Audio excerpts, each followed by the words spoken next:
ads are here. Pausing for ads.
Hello, hello, and welcome back to another live stream.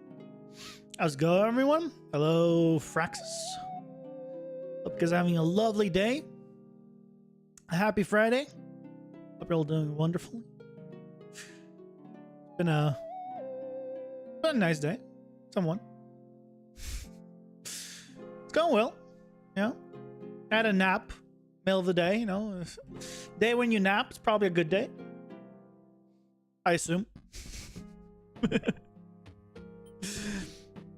And I basically figured out the PCG thing that I wanted to do. Which I posted about it in the Discord, but I can do a little sneak peek as well when we begin. Which is to spawn basically the PCG biomes on top of objects and not landscape. So, yeah. I'm gonna ask if you know how to manipulate pixels on textures using blueprints. You can't manipulate pixels on textures, specifically pixels. You can do like a noise warp or something, but it's all UV based. So you can like move things like pan and things like that using UV modifications. But you can't like take a pixel and move it a pixel somewhere else. You can like move and wobble and things like that using modify the UVs, basically. The UV input. It's basically supposed to, I mean, yeah, if you're trying to like literally take a pixel and move it somewhere else, then yes. Hey, good guts, welcome in. Doing all right. Doing all right. Yeah. Got my PCG stuff figured out. So that's good. You're trying to generate a height map based on simple noise and going pixel by pixel? Why do you need to go pixel by pixel? You can already do a height map is already black and white, so you can just pipe in the noise as a height map. Like if you had a normal map, I understand you'd convert things and things of that nature, but you already have a black and white image. You can already use it as a height map. So I'm not quite sure what you're trying to do.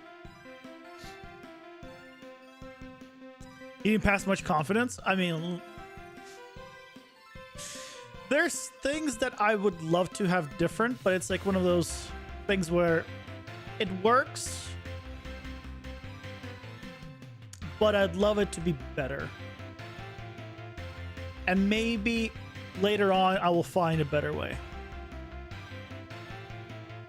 You mean using the noise node and material editor? Yeah, if you're trying to just make a height map that is a noise, or use height that's a noise, just use the noise node. No need for like anything else. Or if you want to, if it's specific noise texture, then use a texture. But either way, you just plug it in. Like you don't need anything else. It's already a black and white image. You can already use it as a height map. So I'm not sure what you're referring to when you say pixel by pixel. It's already all pixels. It's one of those things where I have to see it to like fully understand it. Damn, I'm right. He said looking distressed. No, I'm not distressed. If that's how it came across, that was not. No. I think I was just thinking about something as I said it. I mean, I am all right. You know, like I could be better. I could be worse. I think I'm all right. I'm like middle. You know, I haven't gotten any awesome news and I haven't gotten any shit news. So I think right in the middle. Where we go. Although, as my mom a lot of times says, no bad news is good news. Tummy said the sun, did you eat garlic today? I did not eat garlic today. The sun isn't as bad right now, but the heat is coming up. Have you seen any crosses? No. No. No crosses, no sun, and no garlic. You know, that I know of, to be fair. You know, I am very much like, I don't pay attention to things I don't care about. So, yeah, I care about the sun because I hate it. Cross is not something I care about, so, you know, maybe I missed one. And I definitely did not eat garlic today. Today is the my last day of my secret task, as you called it. Tomorrow's the end. The end for it. Last chance to guess it, basically. If you guys want to guess what it is.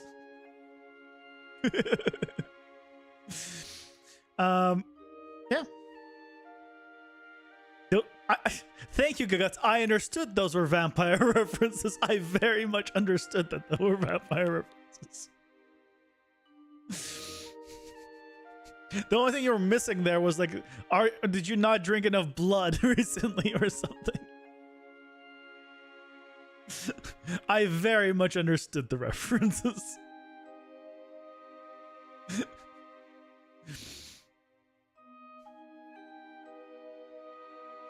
A pixel by pixel is more of trying to create more than just for height, like temperature, wind direction, amplitude, precipitation.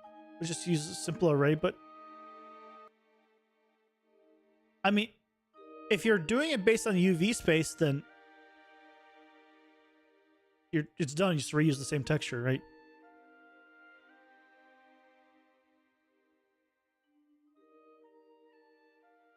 Yeah, but if you're trying to do like some weird, no, I don't know about weird, but like very complex things where it like reads the pixel information and then does like other crazy stuff with it, then yeah, maybe you need to do something far more complex. You could do like a flipbook thing where you could specify where it splits it off and then creates a flipbook effectively, and then you can use it like that. But that's like, no, I'm not sure about that. Your calendar said June 11th, the last day of my secret task. No, you don't care what it is, you'll do it on the 11th. No, I said I wanted to do it for 2 weeks. Which means the 10th would have been my last day, Monday. But tomorrow's a really good day just to like end it. With it being the weekend, tomorrow's off, so yeah. My longest one is 2 weeks, but better to do it like when it makes sense. And I think it has served its purpose. So now that it's served its purpose, I no longer need it. So tomorrow we end it. Well, I guess 11th would be the day I end it, in a sense. It's till the 11th, so yeah. Also, I can't believe you put it in your freaking calendar out of all things. The result of the secret task, quote unquote, again, to help you guess it if you wanted to, is it resets, it completely resets my eating habits. I think I mentioned it once before. Like, I got into like a really bad eating habit. And so it's a way of resetting it. That has worked for me very successfully all the time. So yeah, that's what it's for.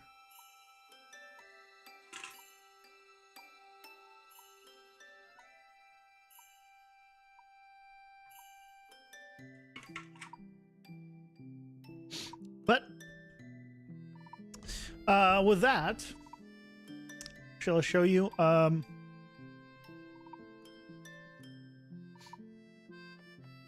guys what I'm working on? Imagine it'd be something like that, but you have no idea what it is.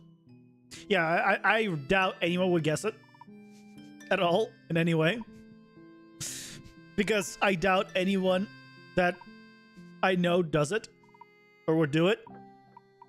So that's okay.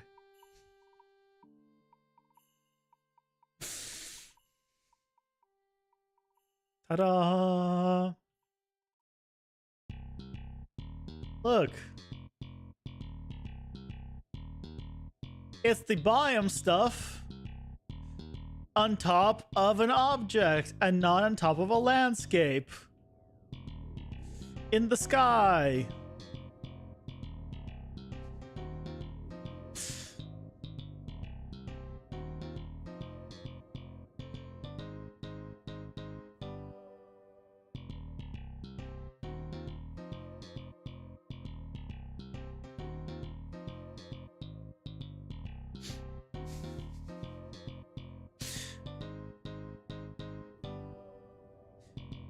And doesn't even care about what's below it.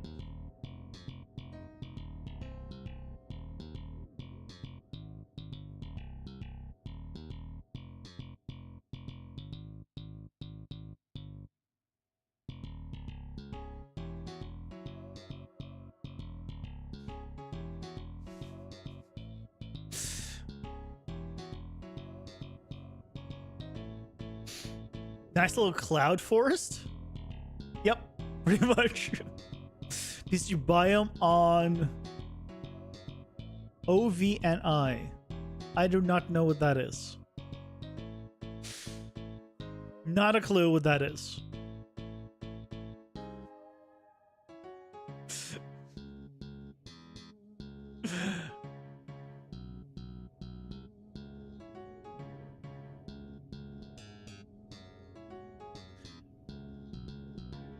You meant UFO? How did you say?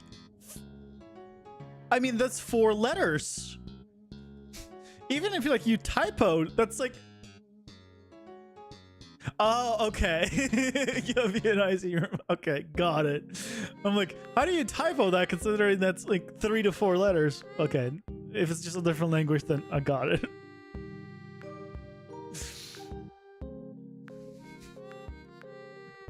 But yeah, you can set it up with whatever you want. And if I wanted it here and I want to move this over, right? This doesn't update automatically, so I need to just generate. And then regenerate and place it in the correct locations.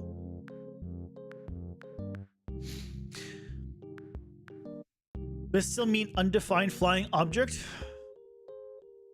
Oh, sorry, unidentified flying object, or it's been like alien spaceship. I think they changed the freaking name recently too. Didn't they change the name? It's not UFO in America anymore either.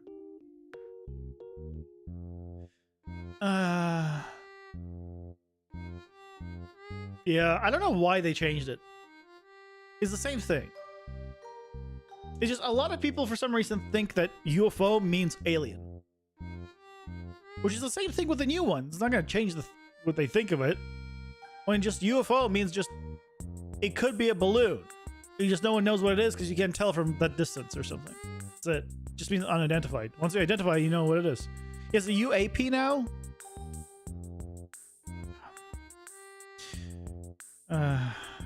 I don't know why.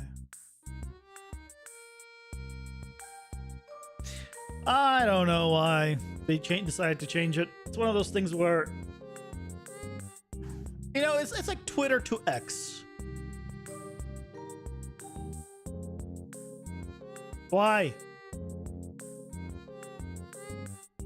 Everyone already has a name. It's already a popular name. Everyone knows it. Why change it?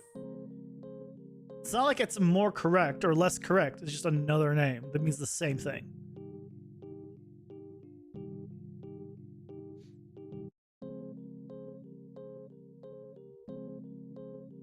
Nah, it sounds even more like an alien. I mean, yeah.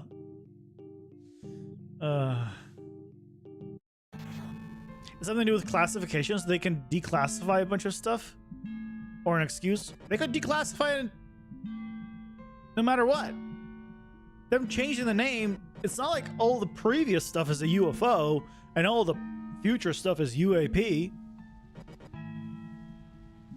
If like I'm sitting in a chair, if I tomorrow decide, you know what, globally in the English language, these are no longer chairs, they're, you know, chars instead. So it's still the same thing. You can call it tomato, you know? It's still the same thing. Like, what? It's Congress. Were you expecting reasoning? Expecting, no. Would I have liked to have reasoning? Yes. Do I fear aliens? No. No. Why do I fear aliens?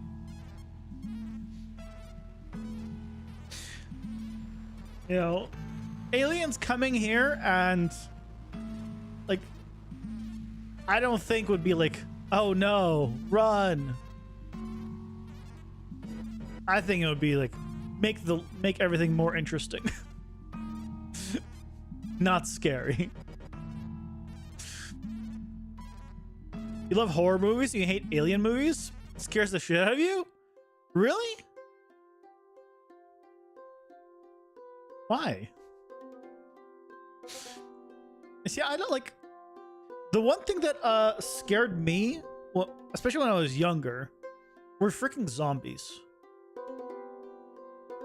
Don't know why. Out of all things, it was zombies. Like... And there's a difference between watching zombies. Like, it's the same thing with just horror in general these days. I can watch a zombie movie. I can watch someone play zombie games. I can watch I can watch someone play a horror game. Doesn't matter. But me actually doing it, me being in control, is a whole different world. I remember when I got what's the Valve game? The zombie game for Valve. They made two, of course. Crap, what's the zombie game by Valve? His name escapes me. It's been so long. Left 4 Dead. Yes, thank you. Left 4 Dead. I got the first Left 4 Dead, and the very first level, you start at the top of the roof. Then, like, you go down some stairs, and there's a hole. Hey, Danny, welcome in. In that hole, when you've just the starting level, it's like a giant, like, broken ceiling. Basically, it's a hole. You jump down. The amount of times I've circled that hole to make sure there's no zombies is way too high. Like, I spent there probably like 10, 15 minutes just circling that hole, just making sure there's no zombies.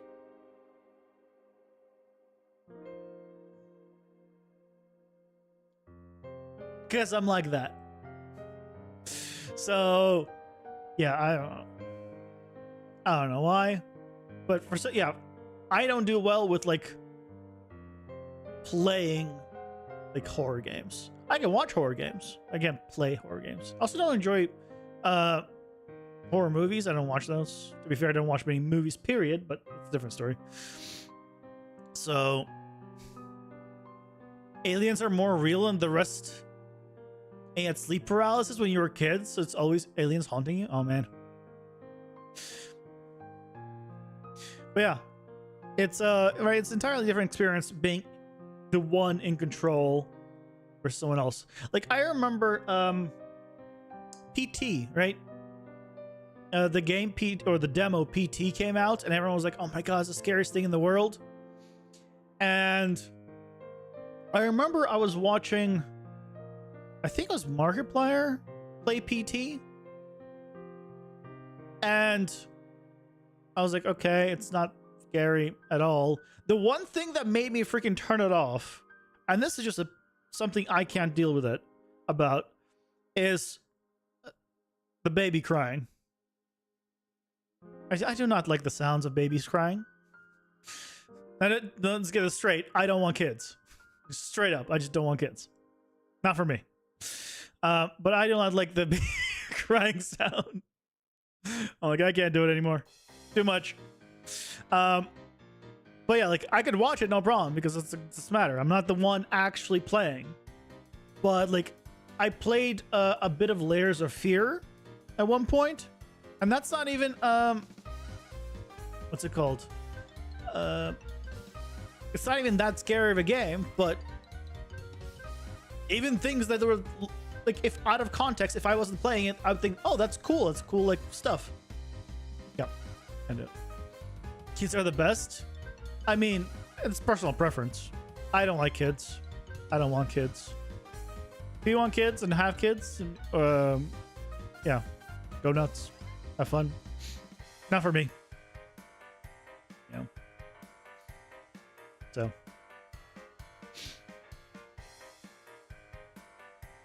Plus, in this economy, there's no way in hell I can afford to have a kid.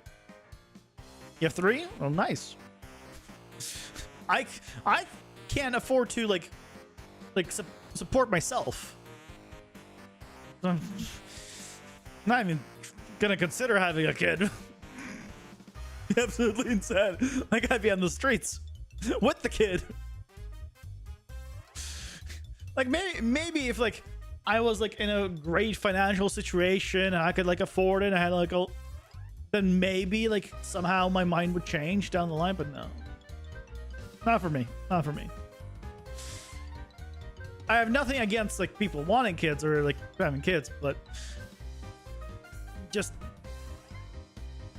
I think the fact that I know it's not for me is the main thing, because, right, you could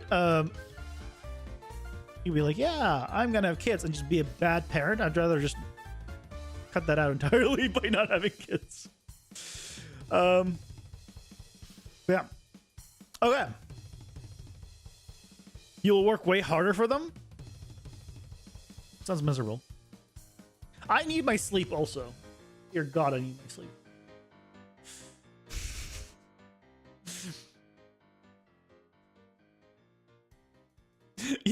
You want kids, but you need a girlfriend?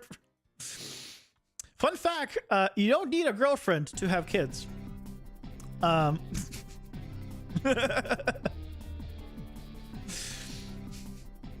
You don't even need to meet, like, any woman at all. What you do is you go to a sperm bank, and then you'll end up having kids now.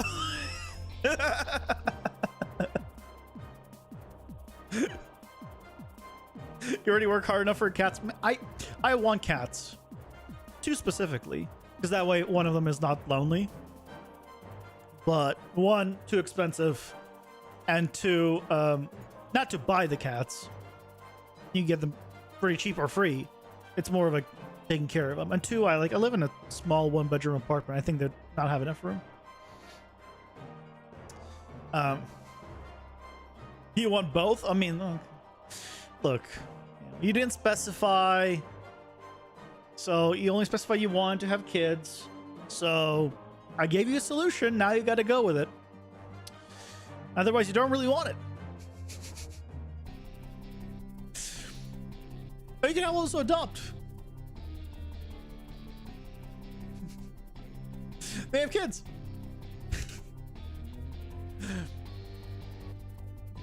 You have 3 kids and 2 cats, and you're not kidding. I mean, it sounds like you have a lovely family, genuinely.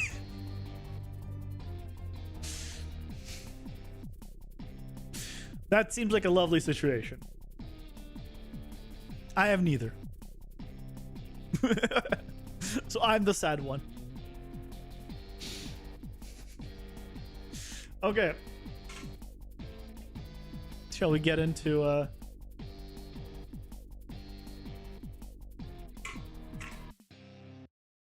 Shall we get into the game dev stuff?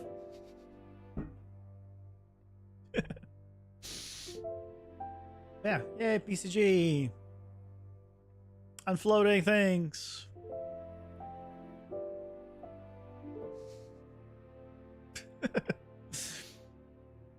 You have 2 cats. They show up one day at your house and never left.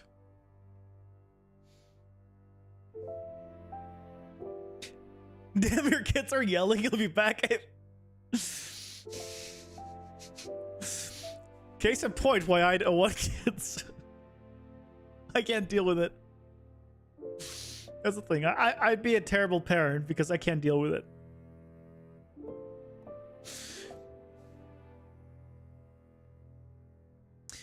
I mean, if 2 cats showed up at your doorstep and you took them, I mean, that's awesome. But I guess you could afford to take care of them then, because right, you need to buy litter, you need to buy food and a bunch of stuff. And then if something goes wrong, there's medical bills. If they're yelling, means they're fine. The silence is the danger. I mean, in a sense, you're not wrong. You're not wrong.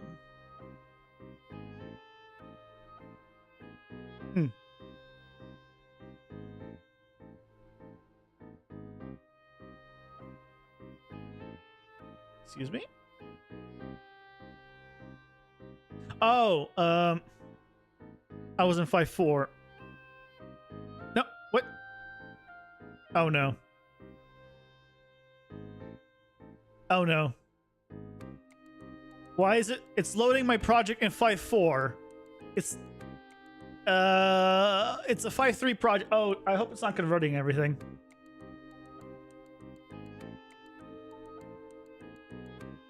Hold on. Did I make boo boo? Are we converting to 5.4 all of a sudden? Or can I still open this and be fine in 5.3? Okay, it's still opening in 5.3.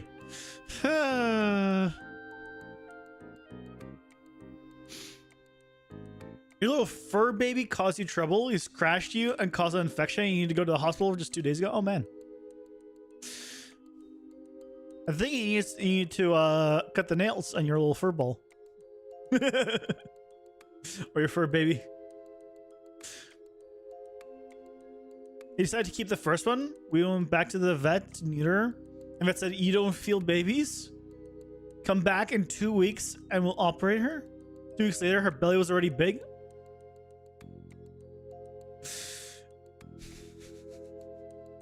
Well then. So you end up with a litter of kittens? Is that why I understand? I mean, I know people that have gone cats just to breed them, just to sell them.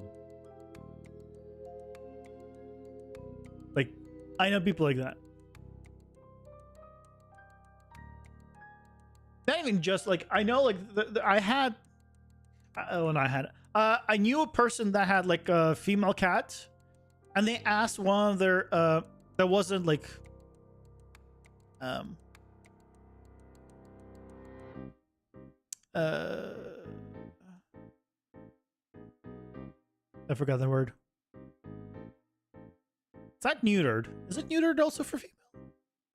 I think it's a different neuter. I think it's for guys, or is it neuter for girls too?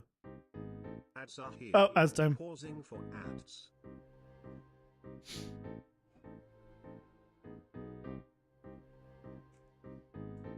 Yeah, for some reason I was thinking there were two different words, but maybe not.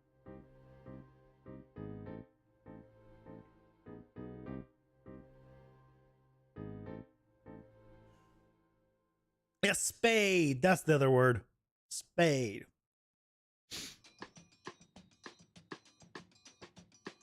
Yep. So, some people have told me I'm too hard sometimes on people, and so to make it so I'm a little softer, I decided to just drink some fabric softener. So that should soften me right up.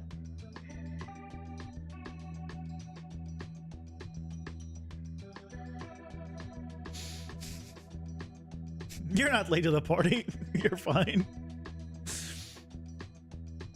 And if anything, what people have told me, it's you don't want to be on time. I never understood. I don't understand the fashionably late thing. The word there is late. You're late.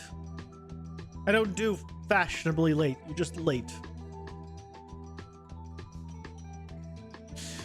I'm that guy. If you tell me 5 p.m., I'll be there like 4:55, 4:50. I'm not going to be late. No.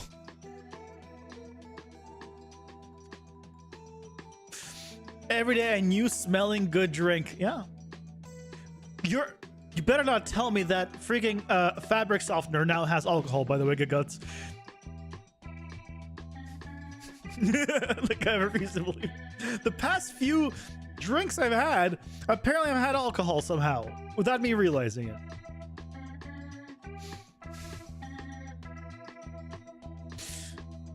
Yeah, I don't think it does either.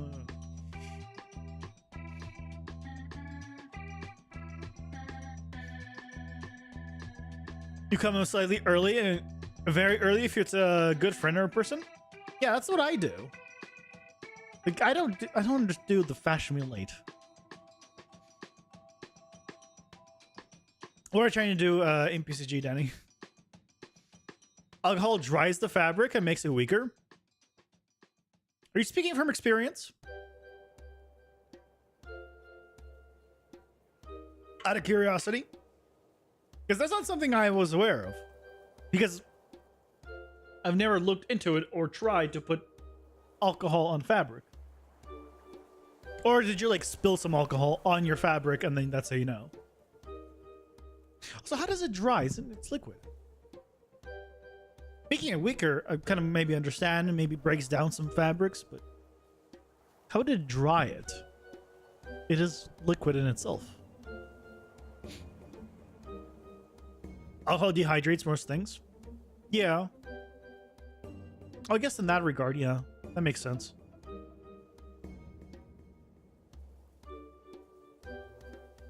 That kind of makes sense.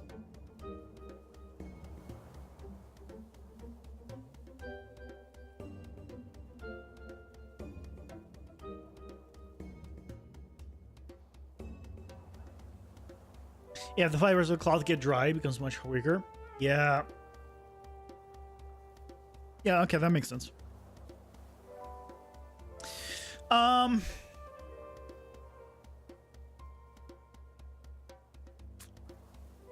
Okay.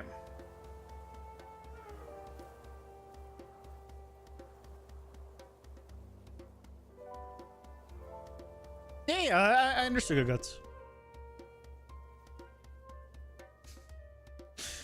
Yeah. I understood. Don't worry. Don't worry. That is already what I was thinking. Not that it like this dry.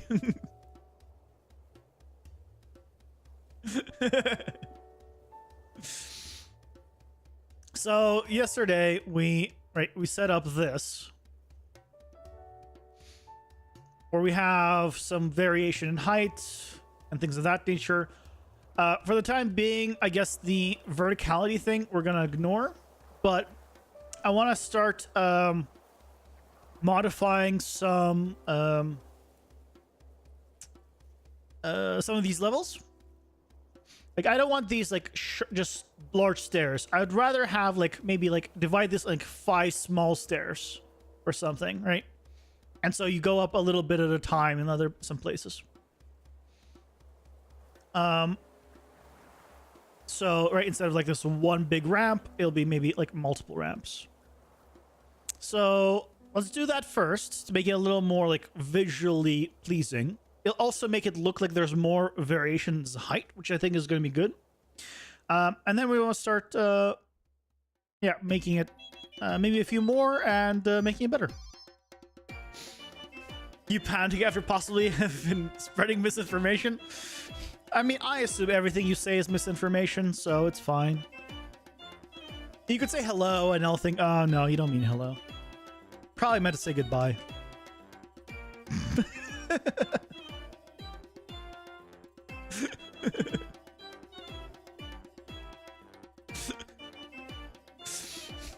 You did great videos. Oh, thank you for finally not lying.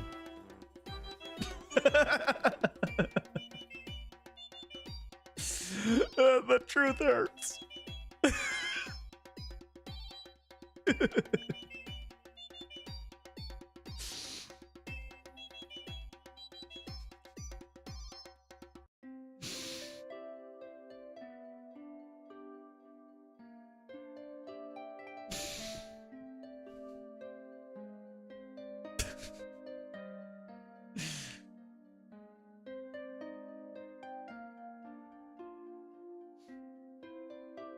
Yeah, well, Danny, what's up?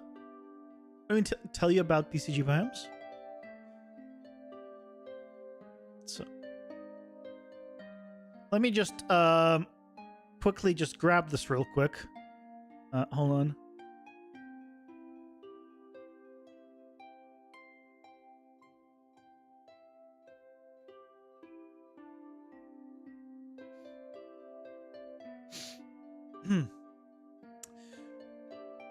Okay, so we now have a record of this. So if anyone ever says that Guts hates my content or he thinks I make shitty videos or anything, it's just I'll have proof that he clearly said that blueprints are also so much better than C++. So, you know.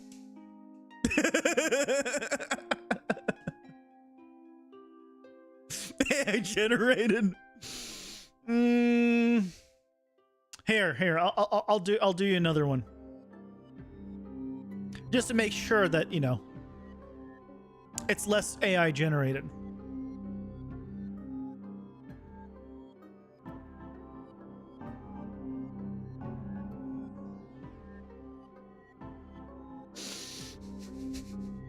Here's my other chat that also has the same thing.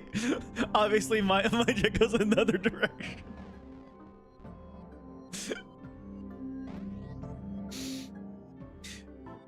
But what do you want to know about BCG biomes? I made a whole video on how to use them. So how to use data assets. But basically, BCG biomes is just a way of creating biomes on an absolutely massive scale thanks to landscapes, effectively.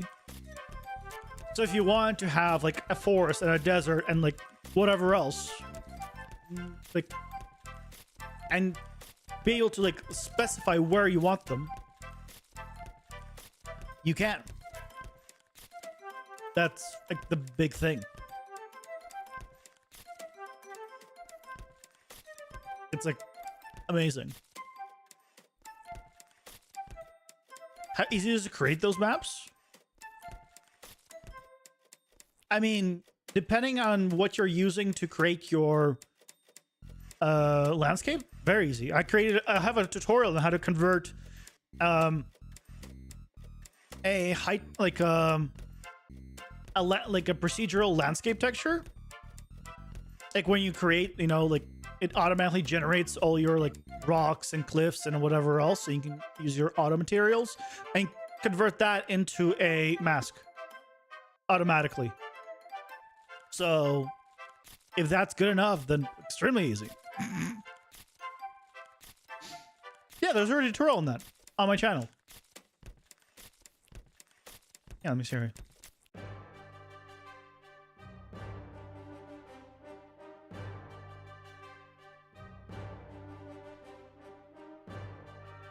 Yeah, so here's the biome tutorial, how to use PCG biomes. Here's the mask generation. Here's how to use how to create those data assets if you want to use them in general.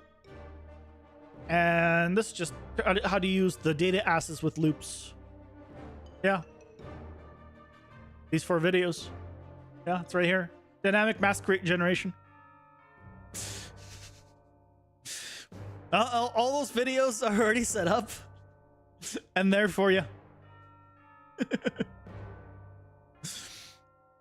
And the new one that I'm creating for Sunday is how to use this PCG biome setup basically with like floating islands where you can have like static meshes and stuff. Because right now it only works for landscapes. But yeah, check out these 4 videos. 84 views. No one cares about my devlogs at all. 12,000 on the biomes, which makes sense because that was like right on time. 84 views. Damn.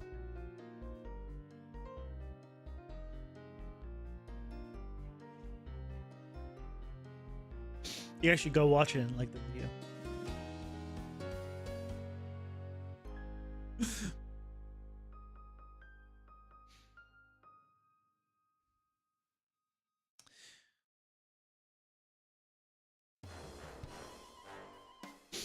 Oh, get more people for sure? Yeah, over time. Over time, I will. Probably. Okay. I want to make this.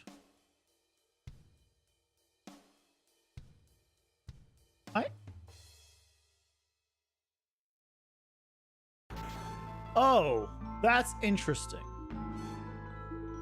Hold on. I turned this off. Wait, has this always been a thing?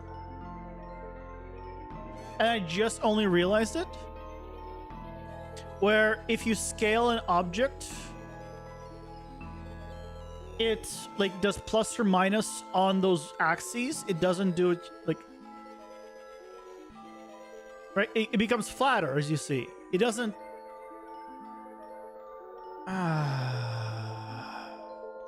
Hey, ZZ.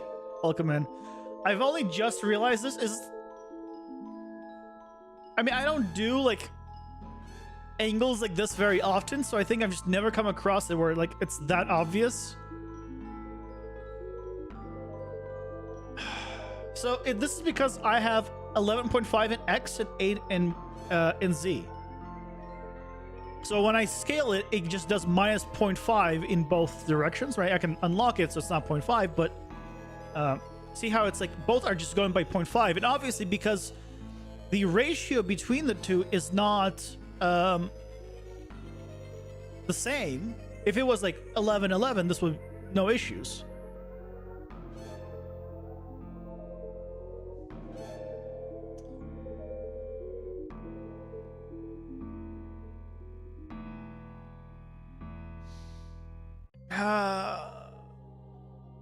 What if I did world? No, there's no way around it. No way around it.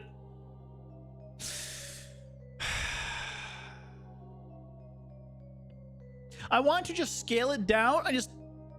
quickly just reuse it now to recreate it then. Recreate it. Grumble, grumble, grumble. Well, learned something. Well, thank you, Danny. I'm glad you like my stuff. Hopefully, unlike Guts, you're you're not lying.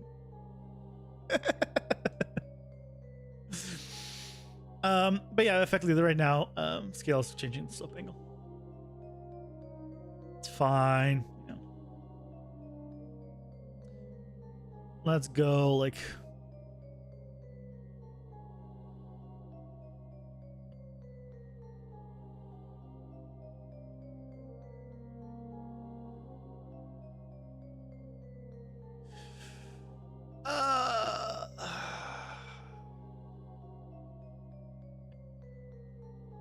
Okay, I need to make it a little bit bigger.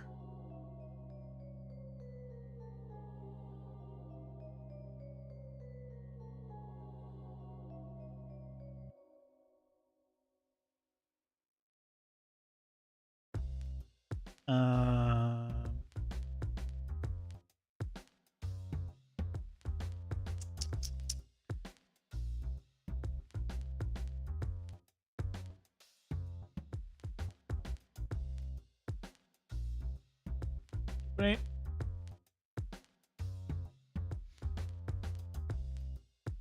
You made a cool PCG content yesterday. I want to see it. Maybe in Discord. Yeah, sure. Go ahead and share it. Love to see it. You're willing to get into creating those procedural maps? Yeah. Like depending on your like, if you're let's say creating your landscape with like Gaia, for example, you can use Gaia to create your maps, right? But if you're using just a general like landscape, then yeah, use like an auto convert it, basically, because you can.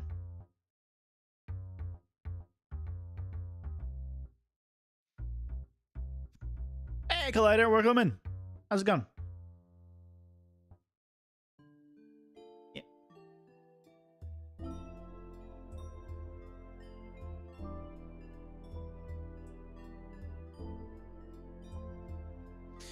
Yeah, that'll make it not. I guess we can do this.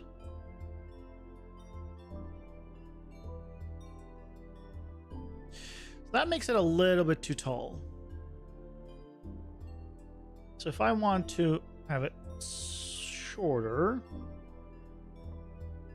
oh, I need to have this as a height.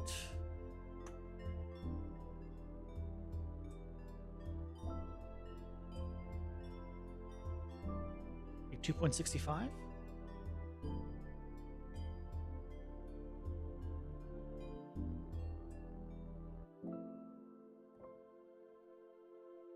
No.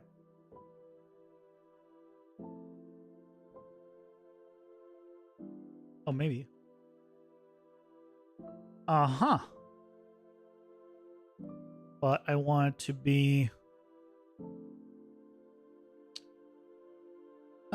I mean, that's fine. 2.65 gets me the size I want. So this now becomes 3 sets of stairs, which is smaller sets of stairs, so I can do like a little more variation here.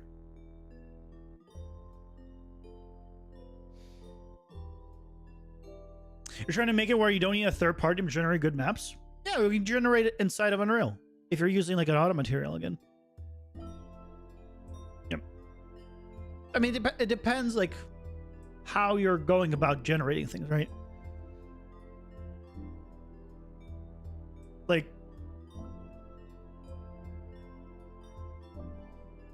yeah, you can't really. It's hard to like paint. You can't use it like as a canvas in Unreal right now and just paint it all. That's not a thing yet, but you can for now use the auto materials and convert it. If you want to like paint a certain area, like foliage, for example, like foliage, you can't do that. But by using a landscape material, you could effectively have the same effect. You could paint it. So you can do that with just like a painting of a landscape, all of them in Unreal, and then convert it. Or you can do it with auto materials. So both will work, and both are in the same tutorial. Roads with deserts, sea, ice, all in one map. Yeah. So things like roads are just, you just cut through your biomes, so you don't even need to do that. Deserts is a biome, sea, ice, all that is just biomes. So yeah, a single map will take care of all that already.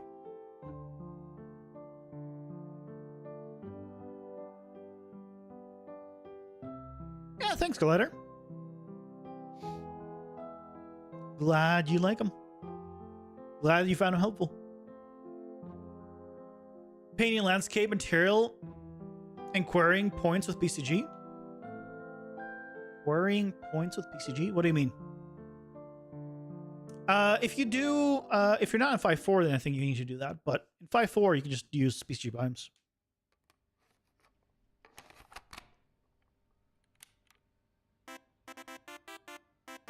Yeah, PCG biomes just makes it so much easier.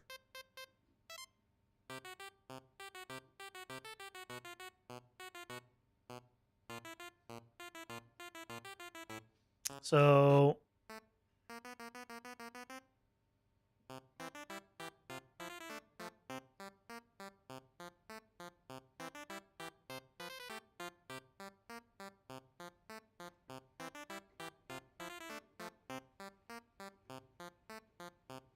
is this not the same width?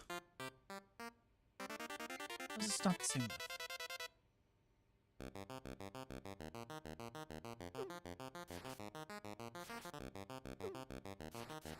There you go. That's the same width.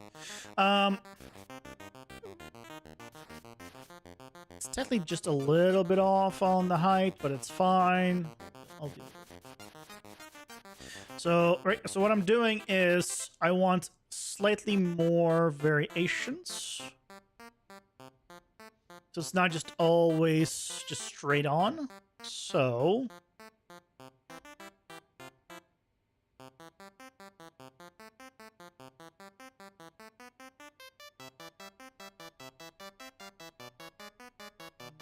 maybe a little bit like this.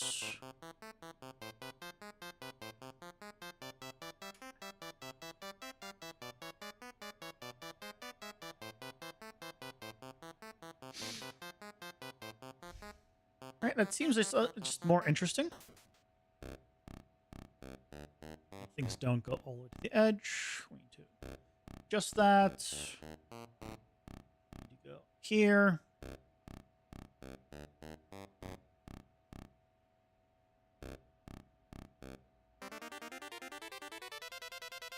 I think that's better. The PCG graphic node filter points. You can say select only places of the grass landscape greater than 0. Ah.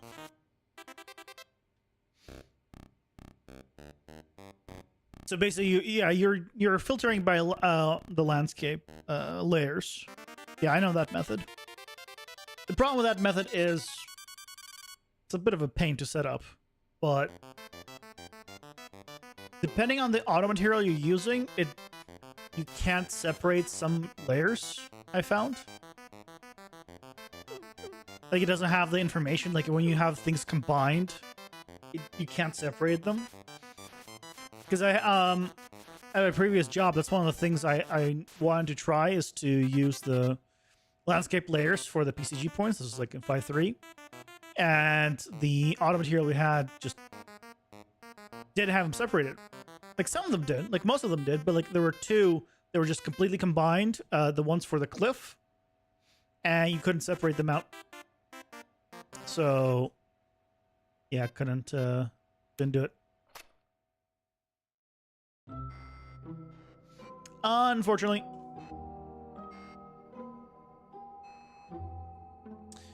Okay. Ooh, but doing this removes these 2 points. Oh, crap. But cliffs, you're filtering by normals? Yep, that'll do it. That'll work.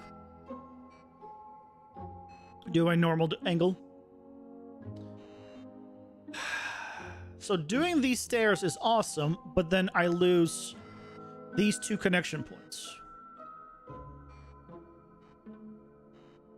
I still have these 2 and these 2. But you know, honestly, I don't think that's terrible. Because this eliminates a connection going from like here to here or like here to here, and like bypassing this, you have to go through the entire thing. So honestly, I think like movement wise, this is better.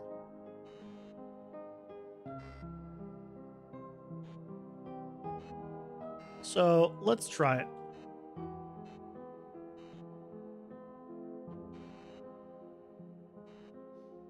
And we'll do something like similar here.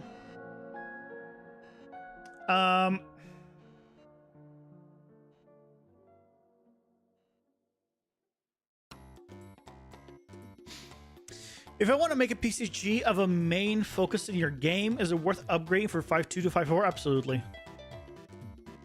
Because you can't do real-time anything until 5.4. So, yes. Until 5.4, PCG is just for construction. Like building your worlds. In 5.4, the real time is introduced. I still need to test if it works, but like in 5.3, if you package your game, nothing real time works. Like it works in editor, but just not in package. So I still need to test that it works in the package for 5.4. But assuming that it does, then yeah.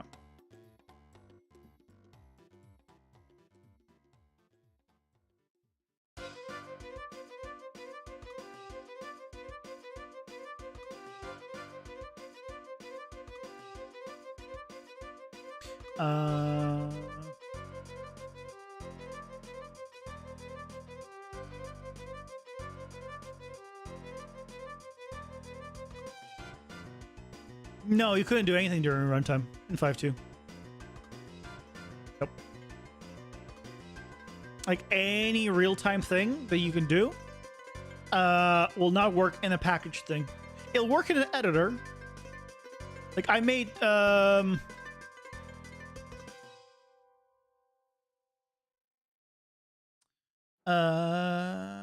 where's the video? Yeah, so like I made a video, real-time PCG is here, you know, where they demoed this like real-time functionality. And I also even used like made a real-time PCG spawner. Like these are 2 like real-time like stuff. So you can do it and it works in editor. But when you go to package it, it doesn't work. So yeah. In 5.4, theoretically they should work. I need to test it. But in 5.3 it didn't work, so I assume in 5.2 it wasn't working.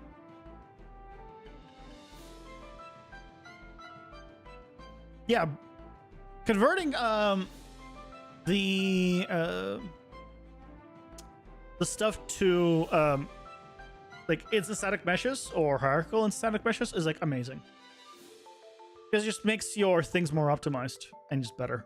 So yeah, absolutely do that. Use it for that. Do it. Abso-freaking-lutely.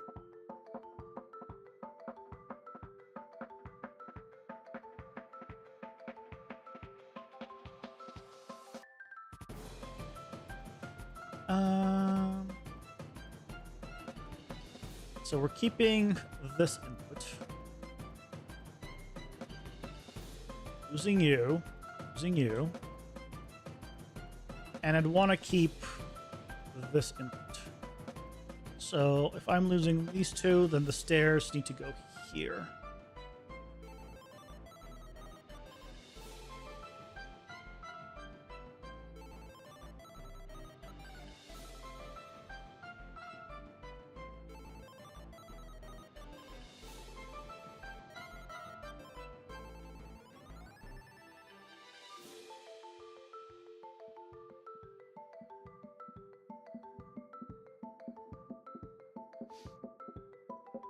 There we go.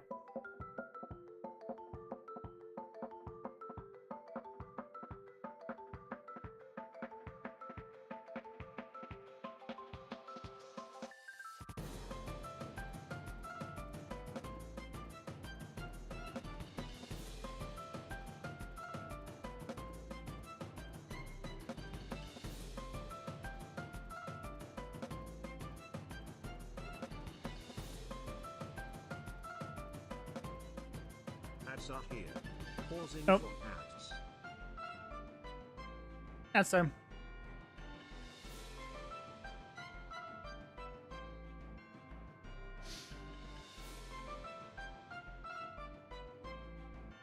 There you go.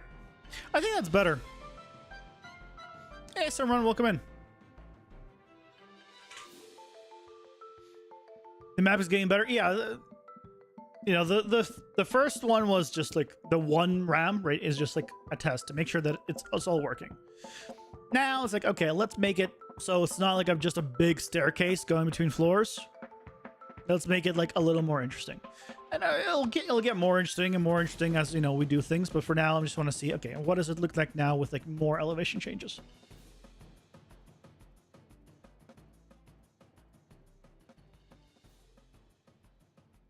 And slowly slowly we'll get better. But yeah, this is my ass level. And it's I think I have it's a lovely ass. You know, probably the best ass level there is. Yeah, nice large ass. It's the futuristic Superman logo.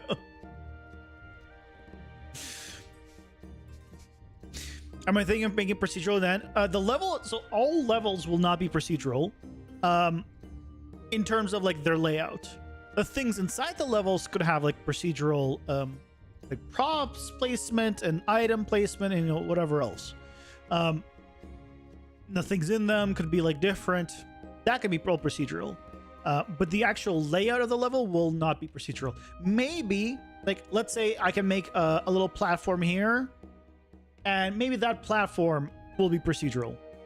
Like, maybe it'll have like be there, or maybe it will not be there. But the general layout of the level will not change. And then they're assembled together procedurally. So the actual layout is done procedurally, but yeah. And right now, one single massive light. Just for testing.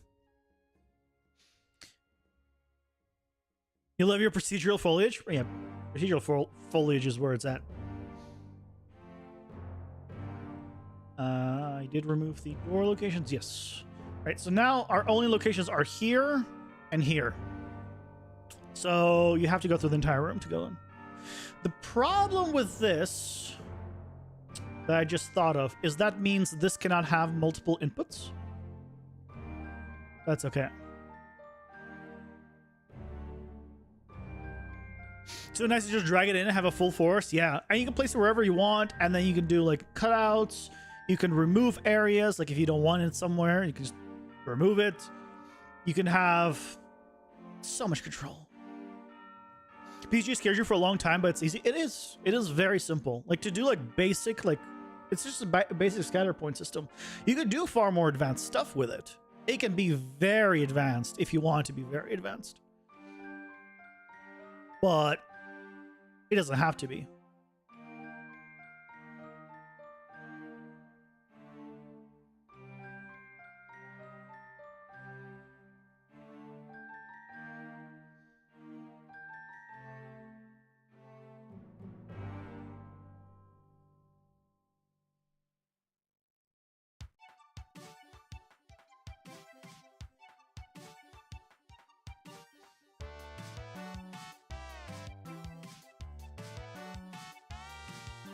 You here.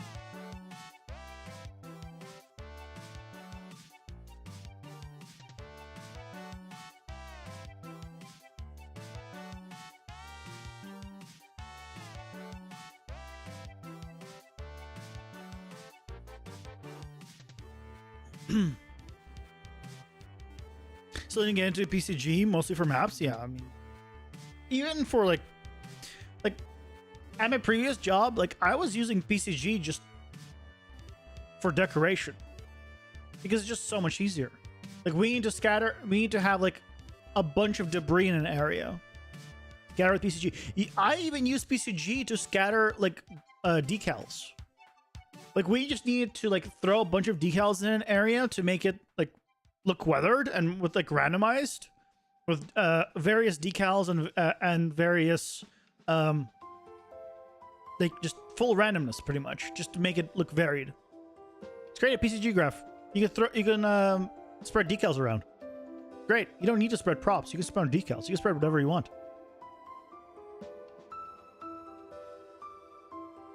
You got as far as spawning flowers under your trees and grass everywhere, but the slopes and the other painted places. Nice.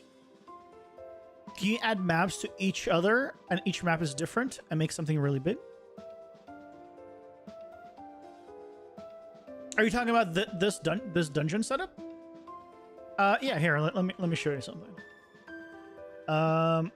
So this is my previous dungeon. We're changing it up to make it a different layout and also just bigger rooms. But if I build the dungeon, you could see all the rooms kind of connected together.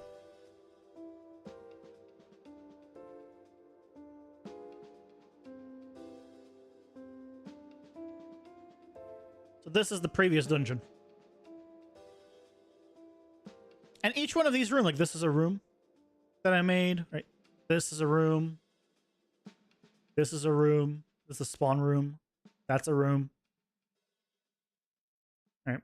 So there's the boss room. All right. So once it's all together, you have this nice maze. And if I go to like my current one,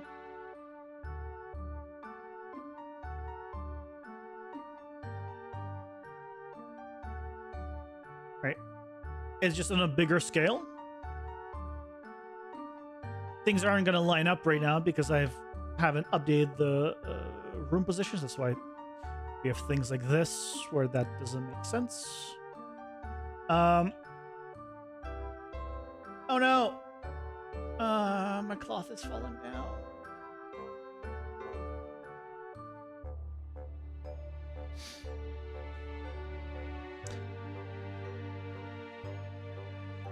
You add levels inside of other levels? Yeah. Yeah, this is all done with level instances, basically. Using the Dungeon Archetype plugin. So, I built the entire thing for demonstration, but you only need to load what you kind of is in a radius that you see. So, yeah.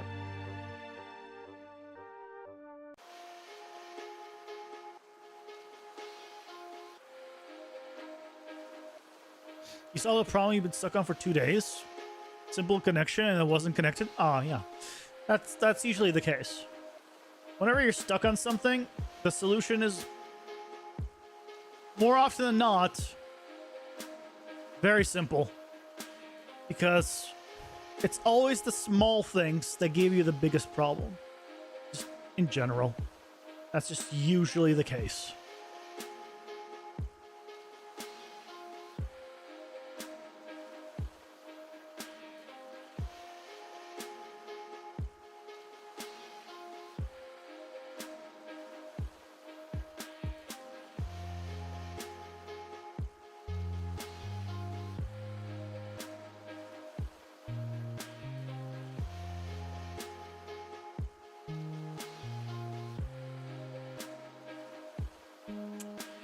I guess we do a stair here. Guess that's fine.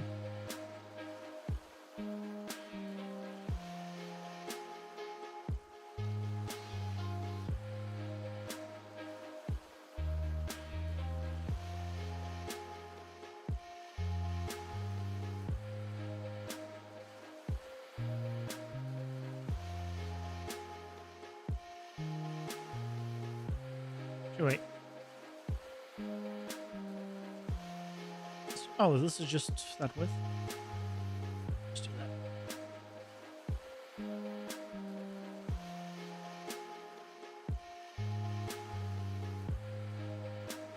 This one I can't extend.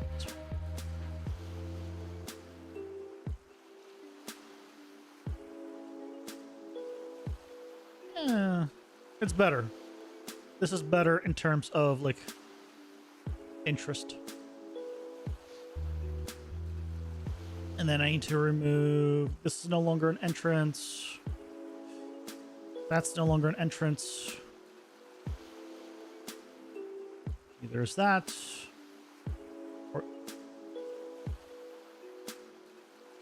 or that. So we have those two and those two. So you always go through the entire place.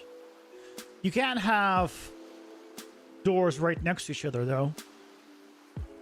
So I'd love to have like these as entrances and these as exits, but that's functionality is not working right now.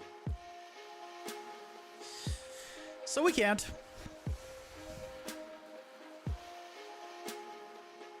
Complicated things are just a lot of simple things grouped together. Yeah, but what I'm referring to is like a lot of times like you're stuck on something and like nothing works. And it's just because you like missed one connection. Or like something like there's like one little thing. And it's always, I mean, it's always the last thing you check because why would you check out anything after that? But it's always like the last thing that you would think it is because usually you're thinking it's the more complicated stuff that's the problem. You don't think it's the, oh, that's the simple one, right? That's the, you know, like a naming problem or like something else. That's the problem. You think like, oh, okay, like everything is like broken. One connection in your brain. Yeah, I can relate to that. Yep, I can relate to that.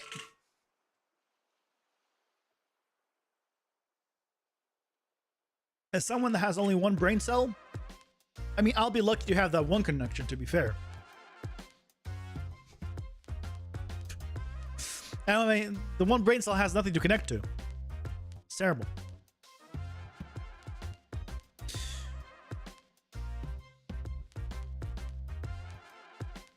Yeah, let's build module cache. And now, if we come here, we build the dungeon. See what it looks like.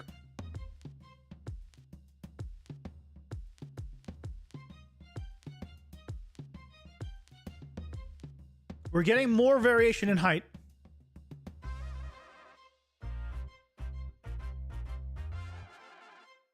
We get good away says, here, how you have 2,501 brain cells. Thanks for returning some brain cells to me. I don't know where the one came. Oh, I guess now I have one. Yeah, it's 2,500 plus one. Okay.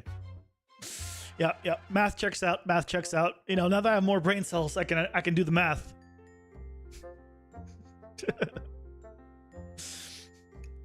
For those of you that don't know, on Twitch, which I'm multi-streaming on Twitch and YouTube, the currency is brain cells.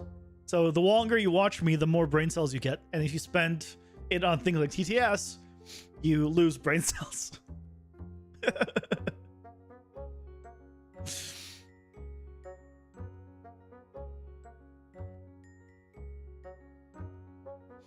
You check everything on no with a sound and print string, so you got it. Yeah, a lot of times, like something can just not function properly until you do a print string. If it like somehow got unlinked and cached or something like that, print strings are powerful.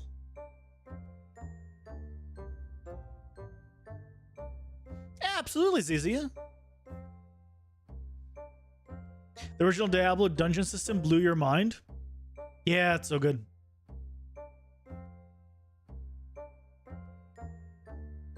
Like your problem from earlier?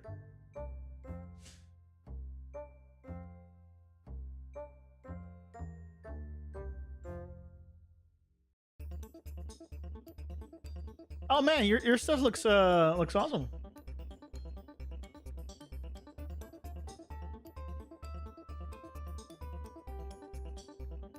Yeah, it's easy. Yeah, it looks great.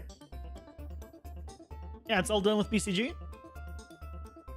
Yep, I can see it's all done with BCG.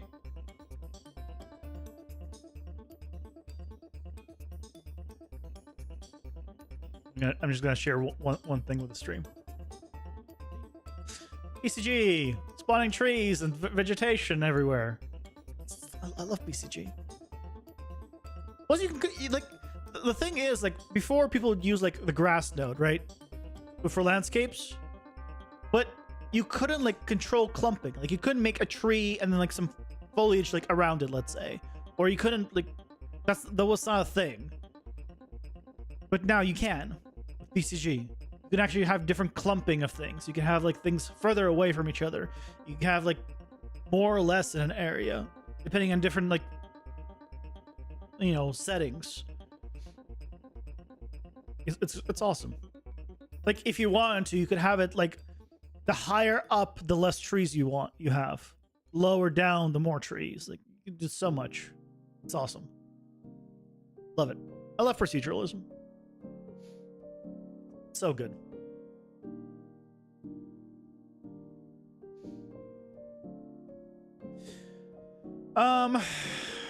Okay. I actually kind of want to maybe add some verticality in some of these rooms as well.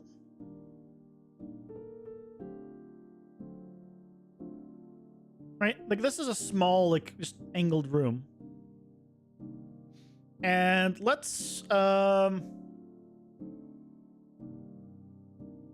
give it some variation. Because a lot of this is flat, which is good. But I think a lot of it does need to be different. So if I right now played it.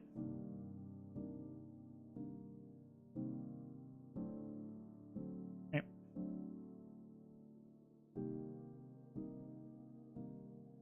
This is the large room, by the way. It is quite large, actually. Like, that is a very large room. I feel like the large rooms should be like significantly less often than the like regular sized rooms. Not significantly, but like just less often. Which means the regular sized rooms also should have like the option to be vertical. So let's add.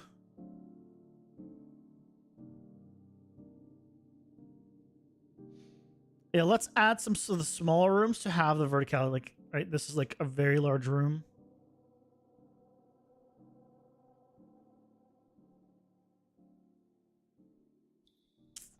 Yeah.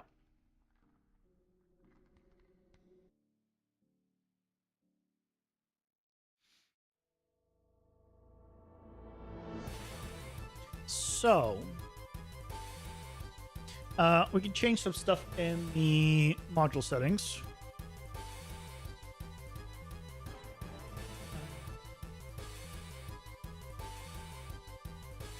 Yeah, so the large rooms will just be half chance to spawn.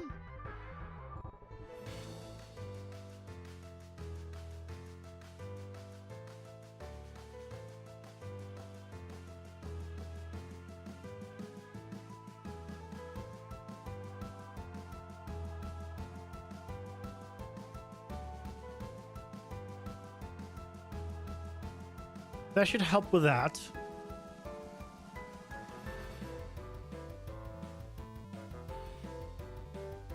So if I randomize build,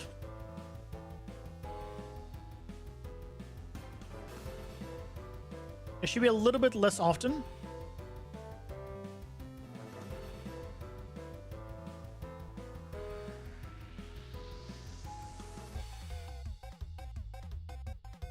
The height variation is looking a lot better. But, so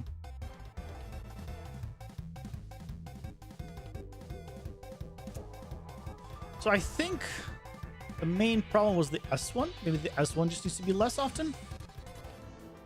But let's add some height variations in these smaller ones. So not in the large ones, in the regular ones. And not all of them need to have it, so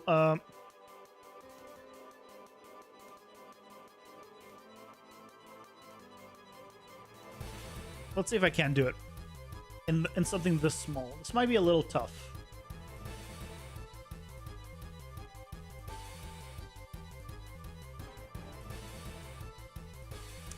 So let's open the you. Grab you. Copy.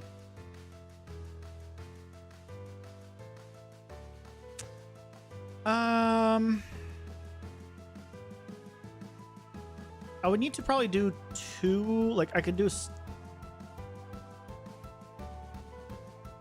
Right, to get it up there, I would need to have like two large stairs to do this.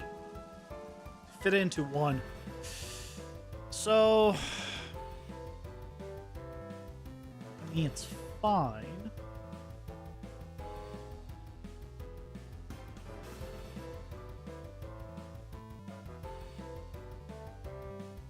Hold on, let me...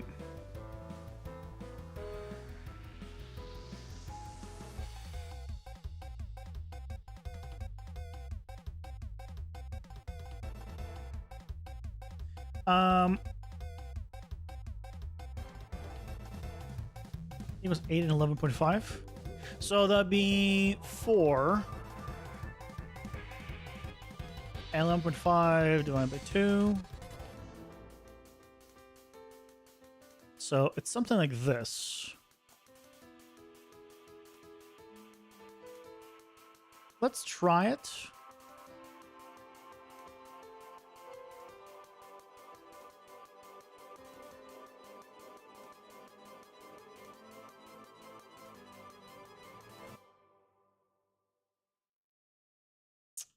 Yeah, let's try it.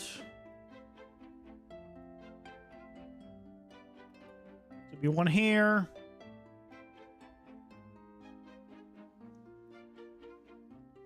One here. But obviously higher up.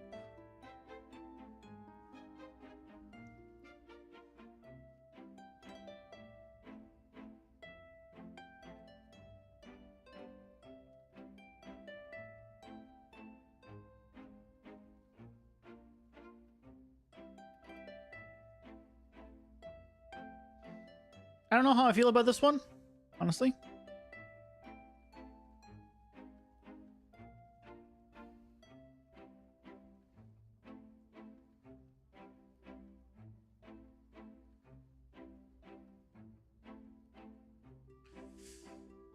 But...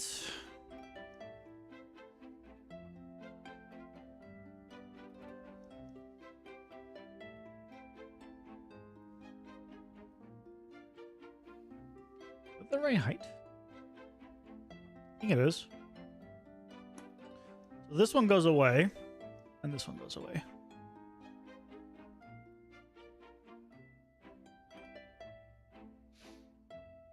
It's okay. I don't know how I feel about it.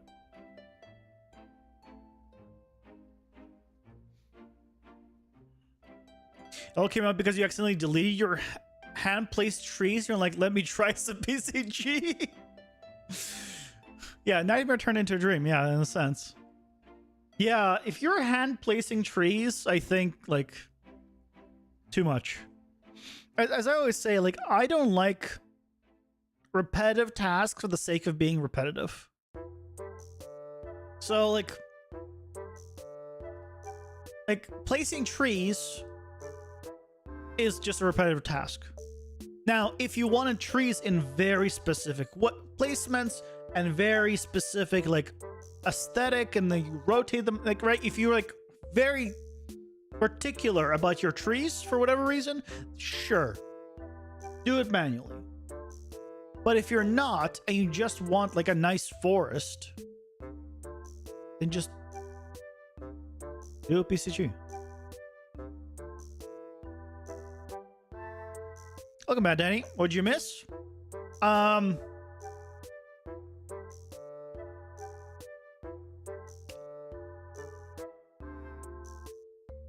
Try to think what did we do? Did we do anything, guys?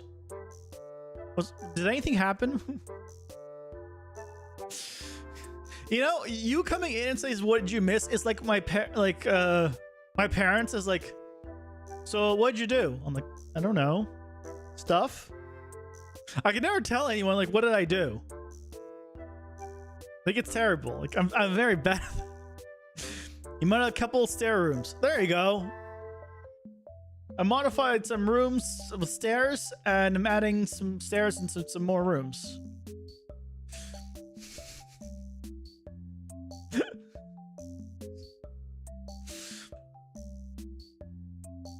You'll have to rewatch the video. Excellent watch time. No, but yeah, that's basically what it is. I've been adding the stairs and making variations so we can have some more some more varied rooms effectively. Because I want more variations in terms of like our verticality. That is very important to me. Because I just really like the aesthetic of the vertical. So where do we put two of them here? I can put one here.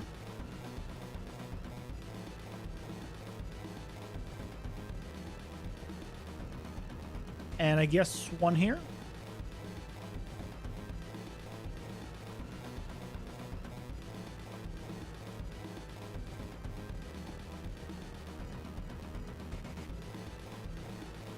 Here.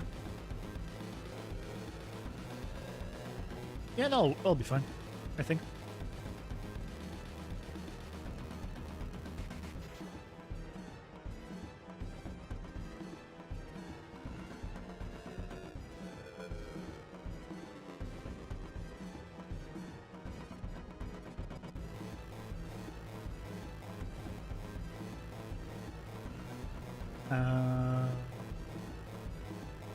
Actually, better yet.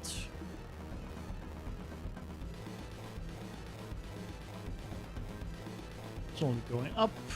So go over.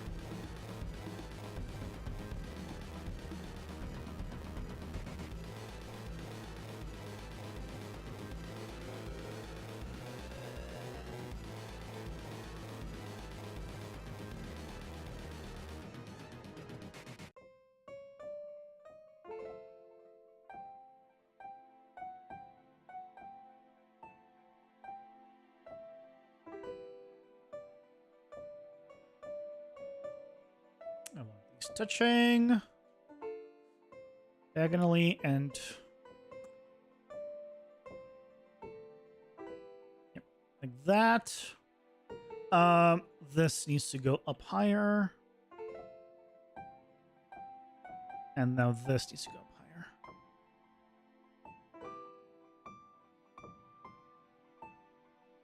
higher. Up higher more? Yeah, up here. There we go. Now that lines up. Okay, so this is no longer an entrance point. Neither is this. And this one goes up top. There we go. So these are now the entrance points, which is good. So you always go from one to the other.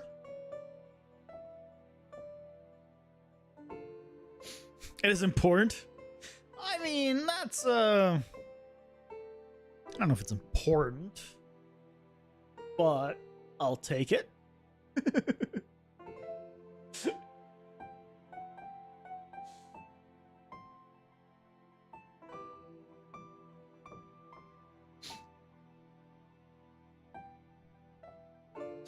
Okay, let's take these two. Let's I don't think could I do it on here? I could do it here. I think I could do it here. YU room vertical.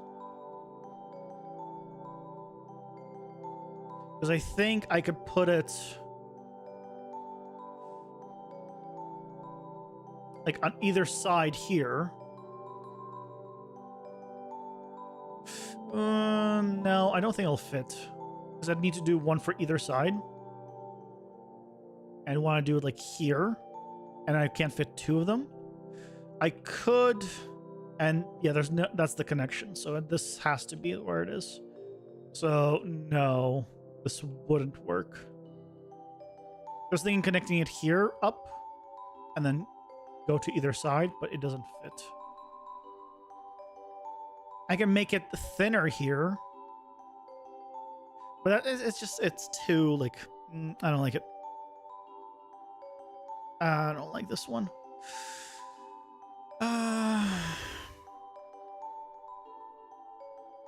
Could I make it work? Maybe. What would I need to do?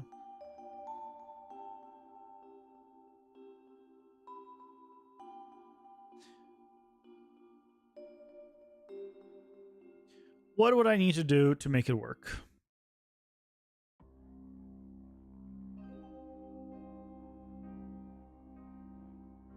Ads are here.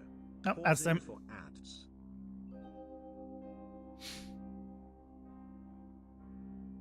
Time to drink some more fabric softener.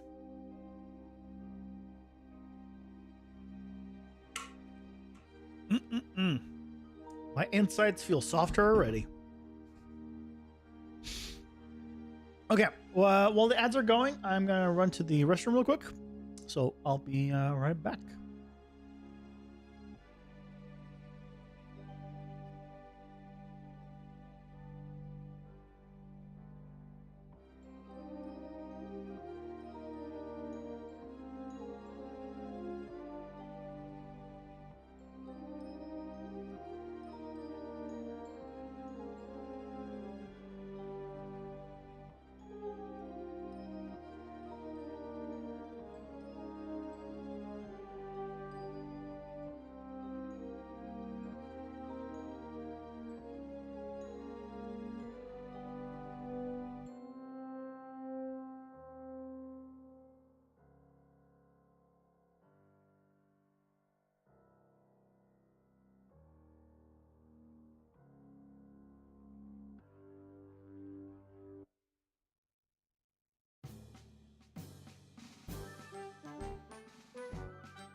Run for your lives! He's back!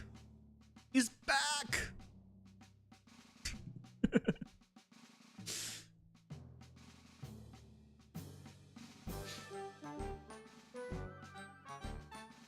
I answered it.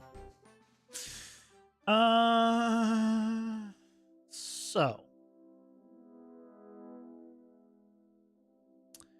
Is there any way for me to fit this in?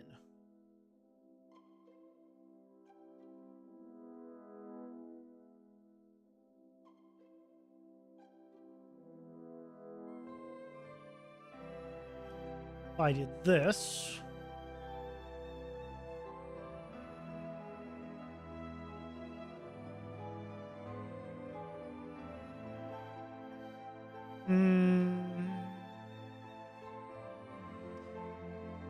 Let's try it. I mean, we're gonna try this. I don't have high hopes, but we'll try it. I don't like how narrow this is, though.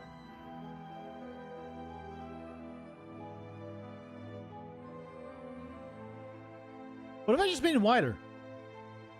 I just made it wider. I mean, no one's forcing me to. Oh, if I made it like super wide, that would be like really odd. I don't want to make it super wide though. And if I did too wide, right, then we don't have this center entrance anymore.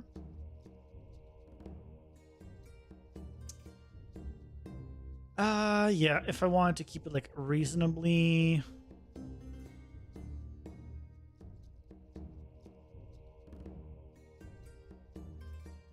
Yeah, this becomes too narrow. No, this one was not gonna work.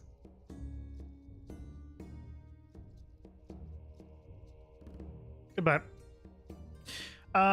Okay. That's a few extra ones though. So let's go ahead and add those in.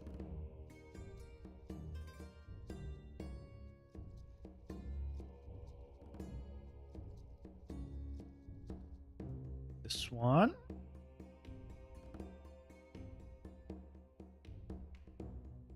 This one.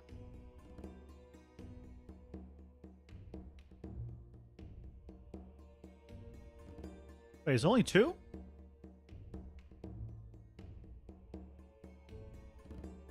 Just these two? Did I really only add two of the smaller ones? Yes, I did. Okay, never mind. Remove this one. Build. Save. Okay.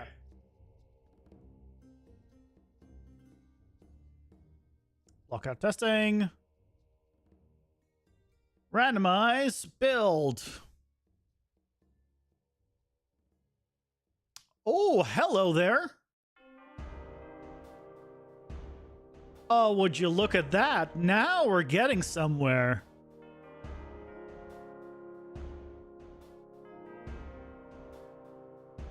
Now we're getting somewhere.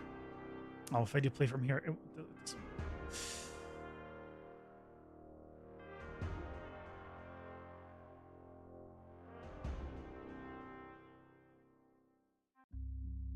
Randomize again. Build.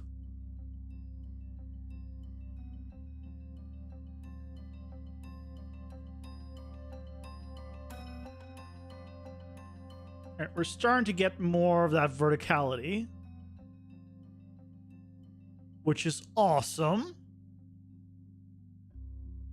I think we need some more of those smaller rooms that have verticality, or just more rooms that have verticality, but like that's starting to be much better. So if I go ahead and let's say play. Oh, look at that. Look how many layers we start seeing. Yeah. What's going on here? Did I mess up on one of these? This one's too high.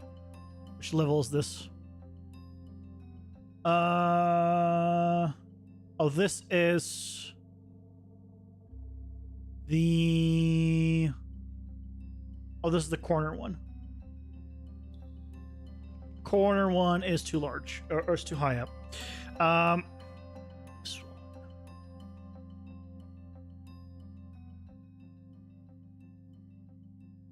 This the one? Yeah, that's mine.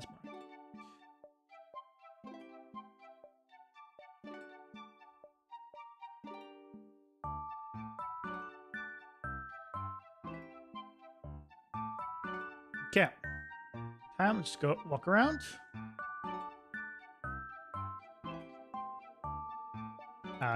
Not quite. Don't have the jump just quite to get up to that one. Although, I mean, I could make the jump taller, but... Nah.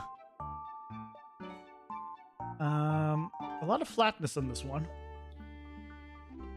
Probably because I'm the lower spawn on the lower level, I guess. So if we go up, you can start seeing some of that height variation. Yeah, there's some height variation. Also, man, that's like the distance there, right? Those unload and load there. I see I can go up higher still. But getting there would be difficult. But this is starting to be a lot better. I like this a lot more. Did I spawn above? Yeah, spawn above. And I think with this new scale also, we're starting to like, it feels like a large place. It doesn't feel like a tiny room anymore. Which we had the problem of like, all the rooms felt like small. Like this is the smallest rooms. No, this is not even the smallest rooms. This is going all the way. over. So this is the this is the large U.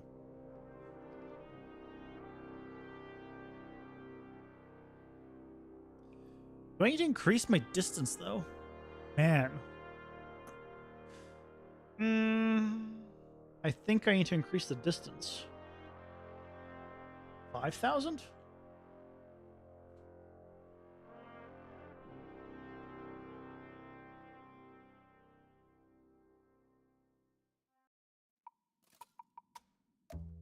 Oh, look at that. Look at that. Yes. This is what I wanted. He jumps like a toad? I don't know. It seems fine. I mean, it's a little janky, but it's okay. Don't make fun of the way he jumps.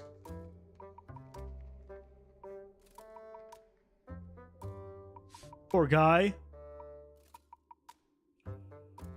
Ah, I made it. Nice.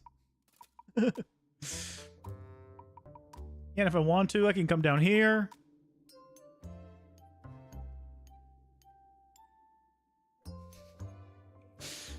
Right, if I want to, and I could go down here. Like, this is great. Yeah, this is a lot better. Your martial assets are coming along nicely. You're happy with the progress too? Nice! Congrats. Glad to hear that.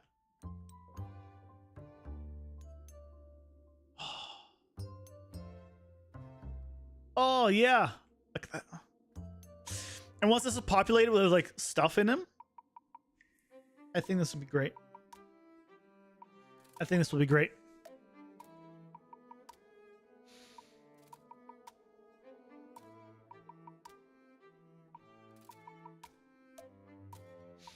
I was thinking about the whole level thing. Oh, the room thing.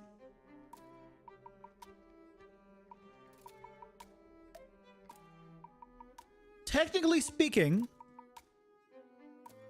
and this is just a thought I'm having now, I don't have to have them where you clear a room and continue on.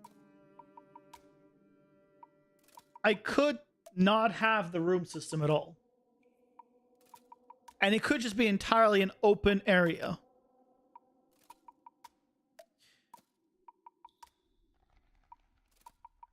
And then we could make it like an RPG where you do get experience.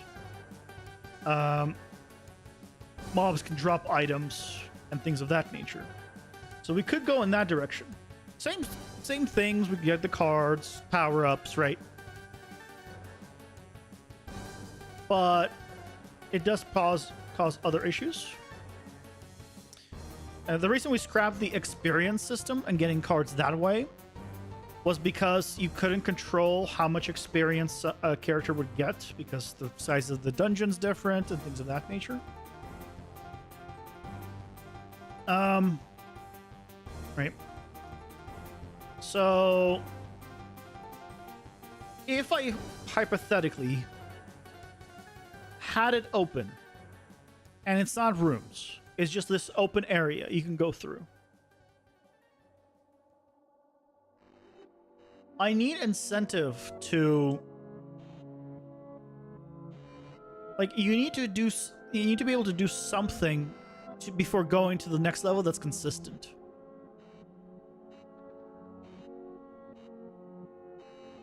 If I was to scrap the room idea. And I think we need to figure out what that would be if I was to do that. Right? Because I do like the fact that I can just go wherever I want. If there's mobs everywhere, right? You kill the mobs and you continue on. Cool. But we need to be able to get power-ups and things of that nature.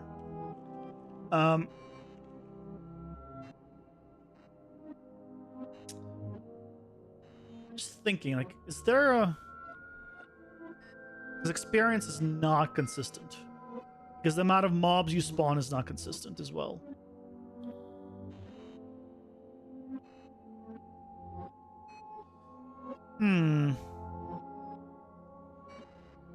I guess it's something to think about. I don't know if there is a solution to this, but it's a thought. I'm just saying that mostly because right now, like, it's really like looking at this and just being able to go anywhere. I'm just thinking, like, when the walls, like, if let's say the walls come up. Right, if the walls come up and I'm stuck, let's say, in this room. The problem is right here is a hole, right? So do I close off that hole? Or you can't jump down it and there's walls around it as well?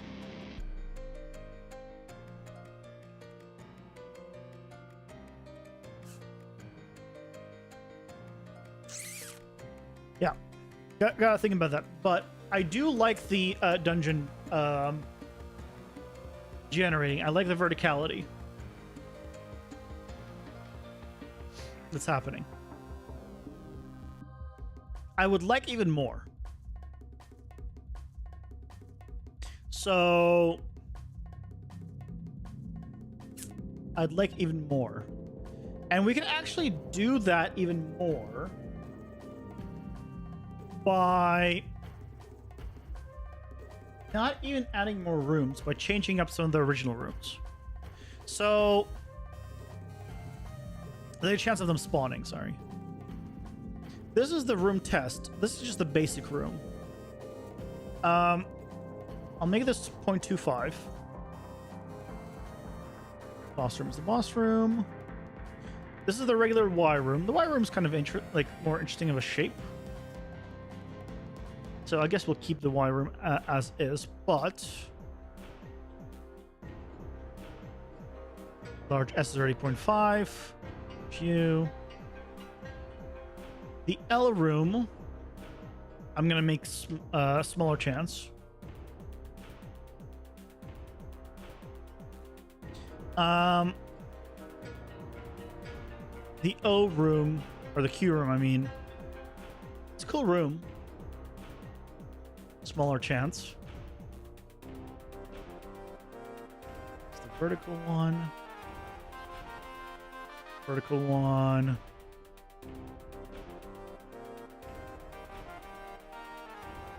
Yeah, so the rest are all vertical.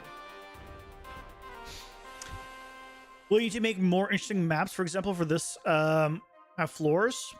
Is the idea for the character to keep going up? The idea is actually character always going down. So the current game is to go through the rooms, clear. Every room drops an item, which you can get from meta progression. And it's already like a functionality of like the game.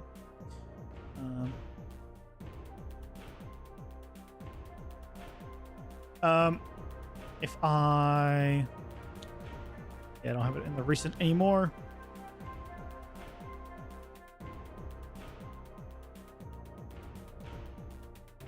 Yeah, so you can already start out with your melee weapon or your ranged weapon, and every time you clear a room, I'll go with an overpowered weapon for now.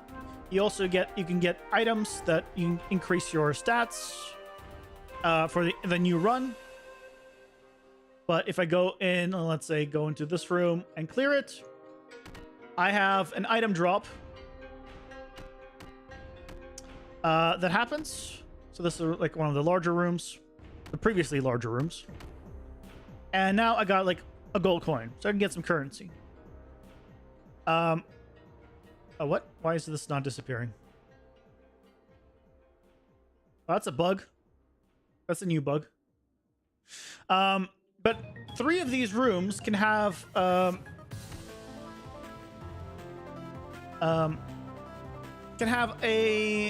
power-up drop. And so, you're incentivized to kind of go out and find the rooms that have the power-ups. I'm gonna have a one-hit weapon, so that's why. That's why things are dying in literally one hit.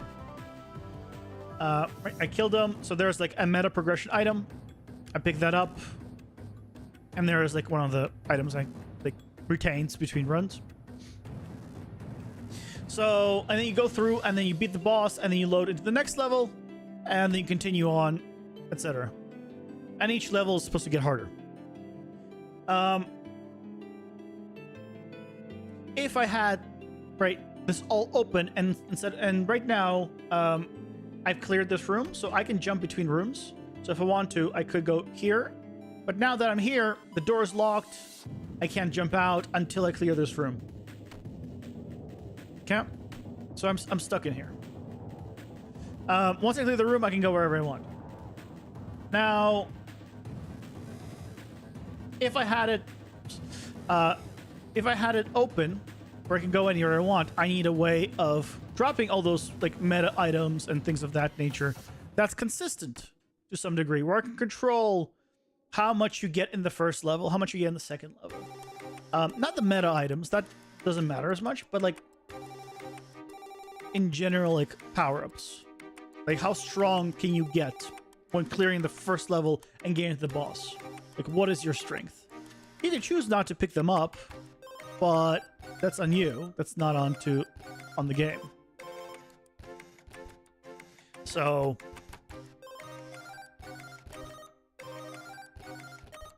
yeah, the mobs will get harder when you go into the new levels. If you do rooms or per room, it will move linear, right? So the rooms are consistent. So once you go into a certain level at the current moment, the difficulty is static. So then until you clear that entire level, it's static difficulty, and then it goes up in difficulty on the next level. And then again, static for that level, and then you go down in difficulty. So you could feel like you're getting stronger as you get the more power-ups and whatnot. That's kind of the idea. If we go with you can go anywhere, then the whole meta progression items and the power-ups need a way of dropping consistently. And at the top of my head, I can't think of it, a way of doing it.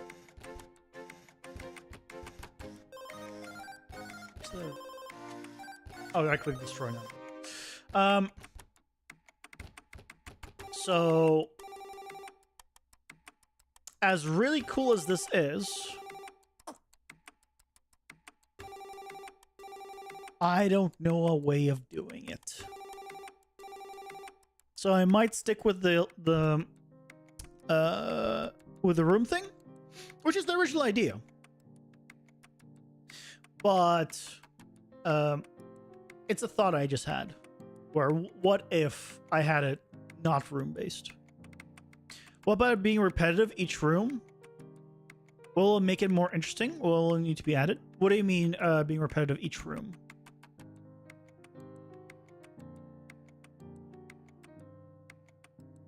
I'm not sure what you mean by that.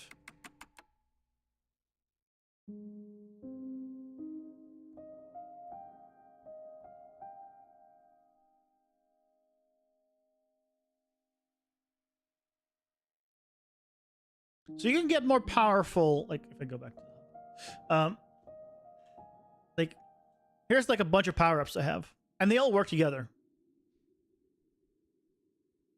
So like I can get create a projectile, I can make my attacks shoot projectiles,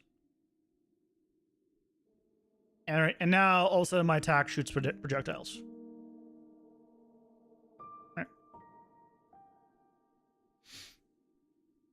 Kill 3 to 5 mobs and then move to another room and kill another 3 to 5 mobs and so on. But you need to have an incentive to do that. The current incentive to kill the mobs is you need to clear the rooms because you need to get the items, or you want to get the items. And if there's no rooms, right, adding a puzzle could do that. But the problem with adding like a puzzle across the entire level, let's say you need to collect 3 random things across the entire level.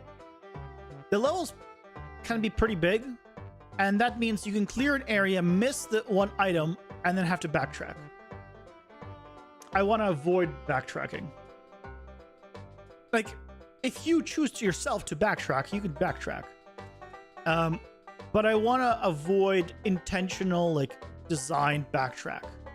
So right now, because it's so easy to go down, the plan is, and this is currently not possible in the dungeon architect because it's been disabled, but the plan is that it'll always generate with the start room at the top and the end room basically below. So let's say you spawned here, right? You can jump down to the lower levels. But if the thing you wanted to was up here, let's say, then all of a sudden, well, shit, you have to go find... How do you get back up? I mean, yeah, there's a mini-map, but it's like... It's not great in that regard. So...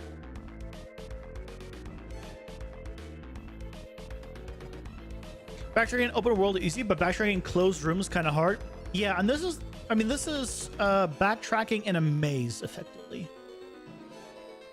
Right? It's not... Like... It's technically open, in quotes, but it's effectively like a vertical maze. There's a mini-map. I should keep that in mind if I go to my... if I come here, right, and play. If I go into the levels, right, there's a mini-map you can see in the top right. But you only see the current floor. And if I go to another room here, like, see, it updates. It's all like, and you see the enemies and everything. So, like, and I can make it so you can see the enemies in between areas if I wanted to. But currently, like, enemies only spawn when you enter the room. Everything is room-based. So, it would take a lot to make it not room-based. But it's just a random thought I had. Yeah, it's basically like the Diablo style, right? Where you have pre-generated rooms and they get assembled. The difference is there's a lot of verticality. And the primarily, and I mean like almost entirely, it's because I just genuinely think the view, like when you where you see like down all those like levels is really cool. See if I can get like a spawn at the near the top.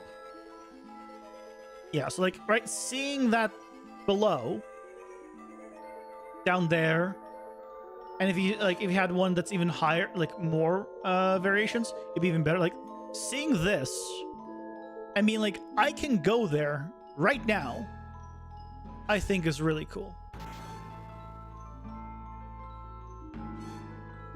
So it is like a Diablo style, but with the added effect of this verticality, where I could just go here. But of course, going up now is very difficult because I don't know specifically.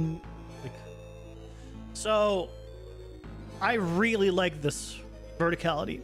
The trouble is, how do you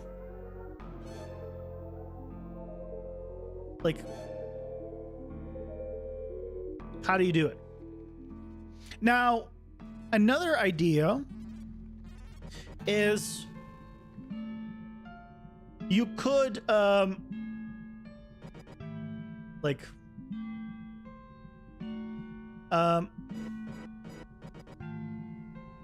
you could somehow have it like every certain amount of mobs something drops, but mob number is not consistent.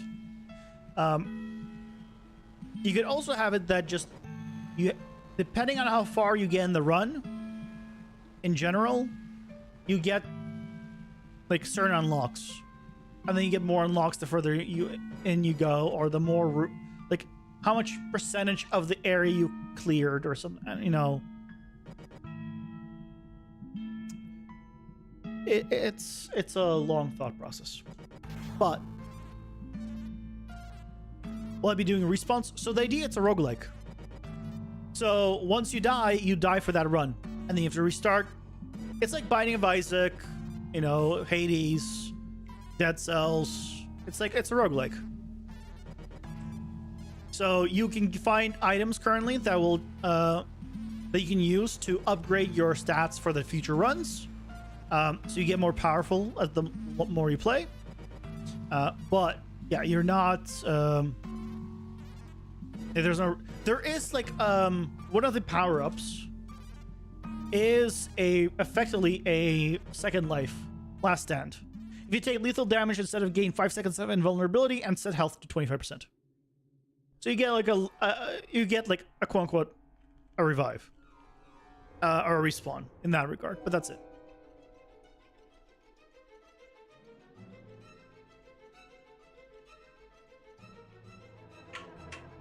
Because these are cards, like I could have it where you create your own deck at the beginning of however many cards, and then ads will play. Ads are here. Pausing for ads. You create your deck and ads play. What a wonderful concept.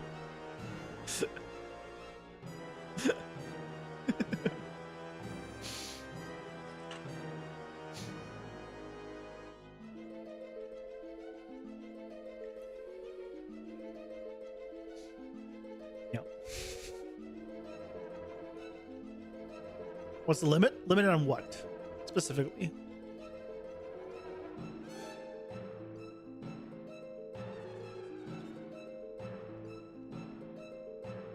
Limit on cards. So I'm planning to have at least 100 passive cards. When you get a card, you have an option between 3. You pick one. The other 2 go bye-bye. Currently, I set it up to have 3 rooms per level drop a card choice. So you get 3 cards per level. But I can control that. I can make it 5 cards or 5 cards per level. I can make it 4 cards per level because I have a full control over that. So that's why having it per room is really easy, because then I can just specify like how many do I have.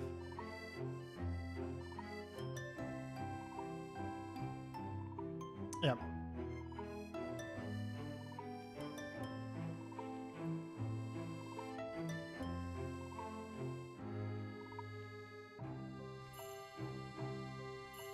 One thing I could do is have no borders of any kind. See, having no borders is tough. Because if you have no borders, you could go between one room and another room. And then load more mobs and like not know which one's which. Like the character will use unlimited. It'll use as many powers as you have selected. So if there's, let's say, 3 levels total right now, and you get 3 power-ups each, then the total powers will be 9. Or you can have less, because if you choose to not clear the rooms or not get them, you'll have less. But up to 9, and that's controlled.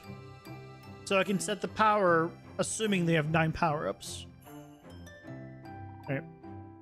That's the idea.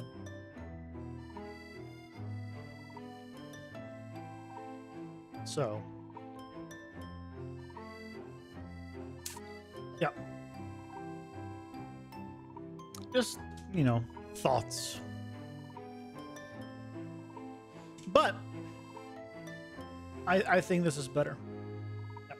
It's far better now than it was, I think.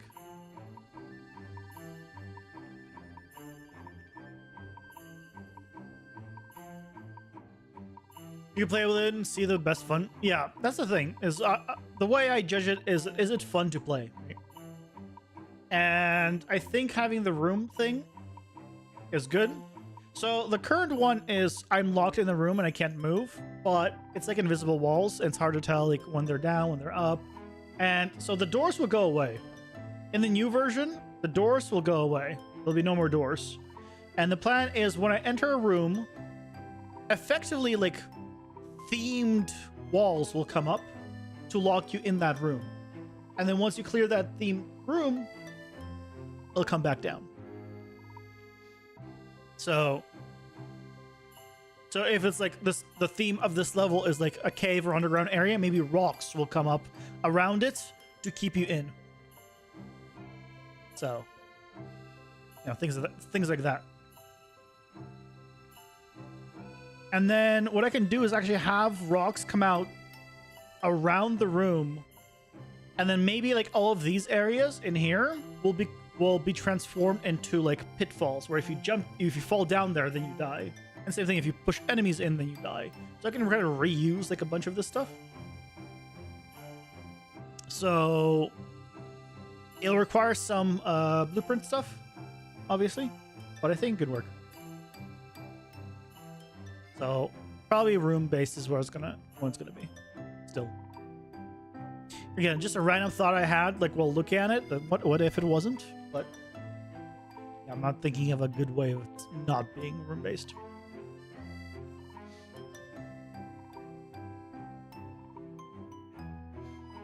Okay.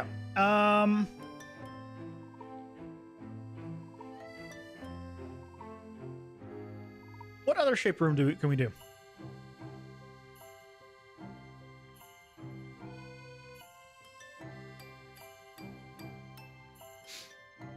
Another good idea is to add a buff and debuff on each room depending on what kind of walls you have. Yeah, could do that. Yep. That is an option.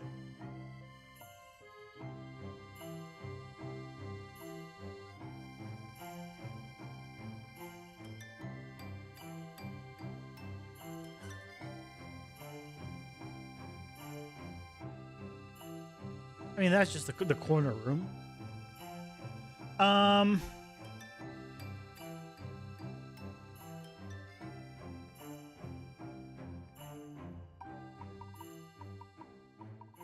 That becomes the U room. I could have a T room.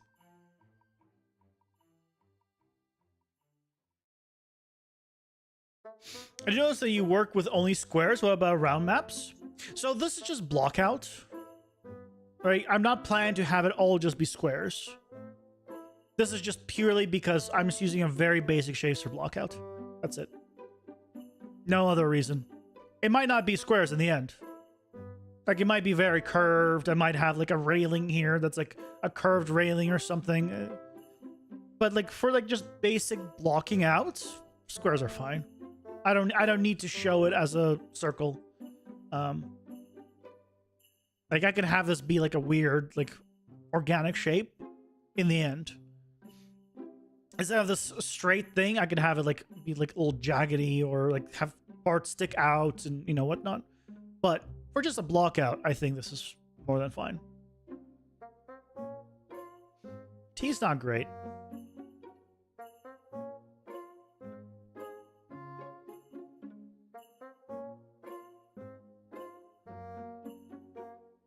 Could do this.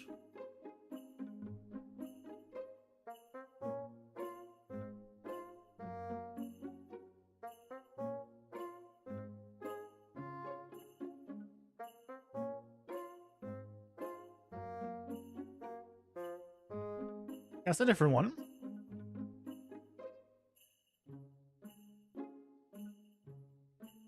That's a different one.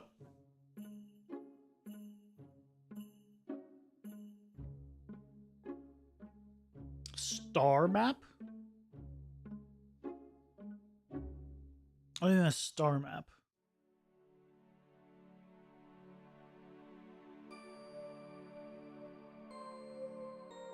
It's be these three.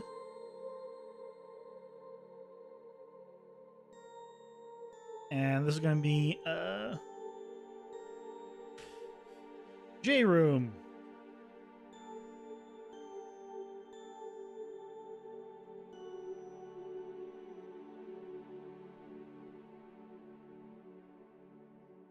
You should just use structures, but Twirl now has you doing arrays. How do you get a specific structure from that array? It's part of 6 arrays. Supposed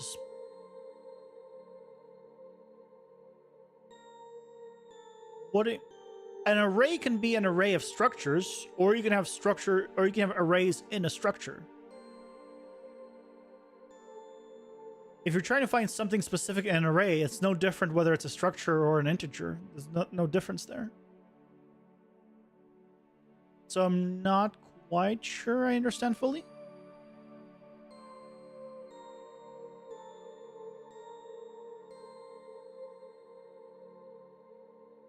And just because a tutorial has you doing structures or arrays doesn't mean you have to do it that way.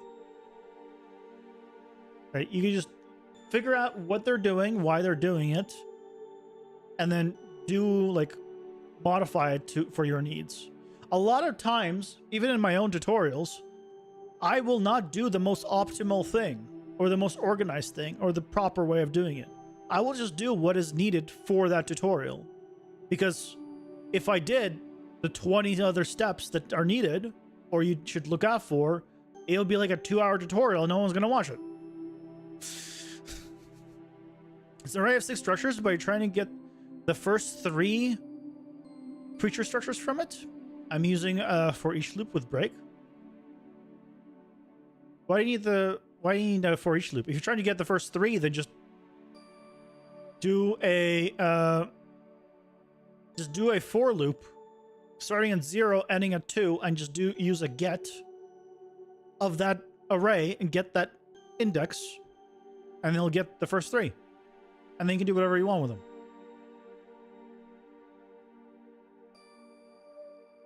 Yeah, you don't need a for each loop with break. You just need a for loop. Here. Super quick.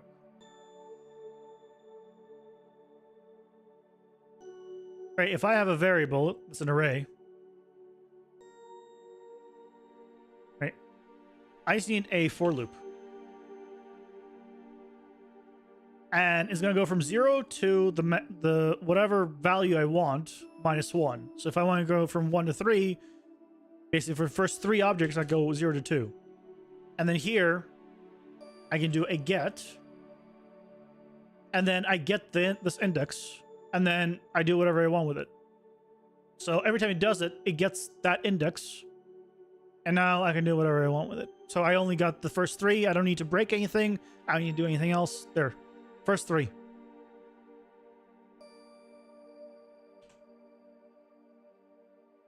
You're using the for each loop with break because that's what we already had from the 1v1 tutorial.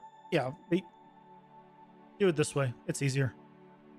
And you can like, if you want to, you can make it so you can call this, you know, amount you want or whatever it is, and you just do. So if you want 3 here.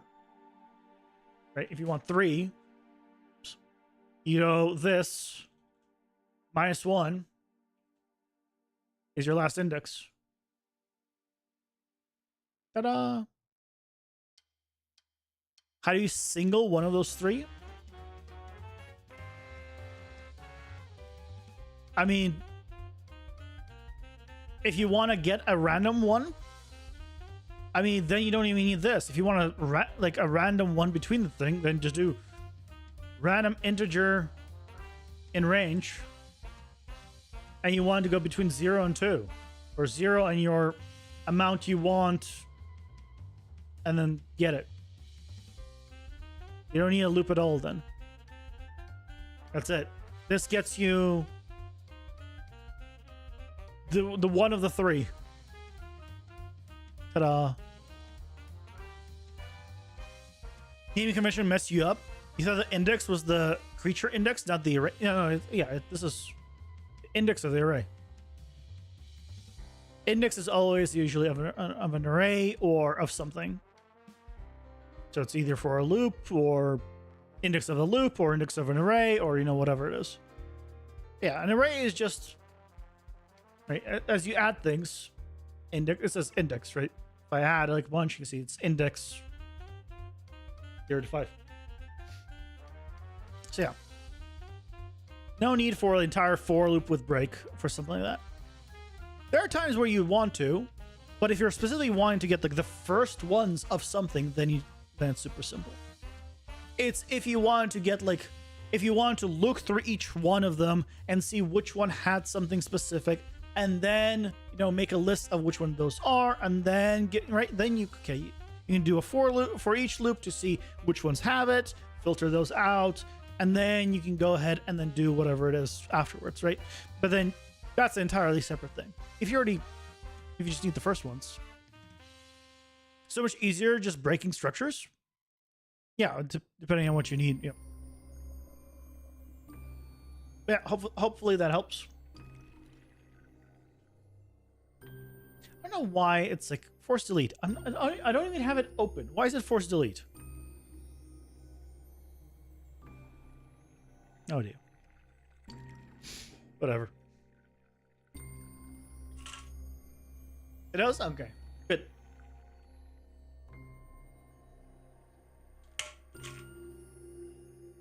Very good.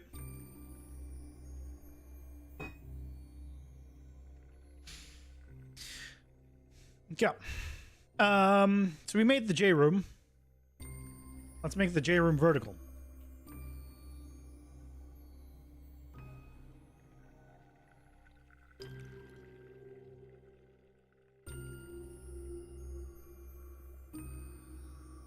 Need you two.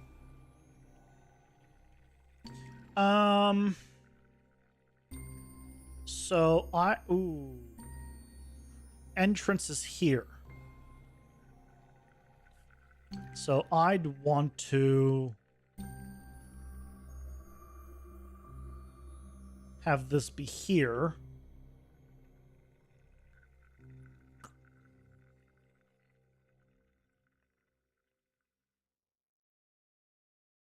I don't know if I can do this one.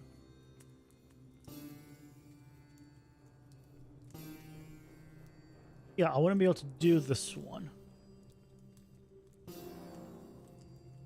Unless I made it thinner. I don't really want to make it thinner, though. Yeah, because of the placement of this, I can't do it.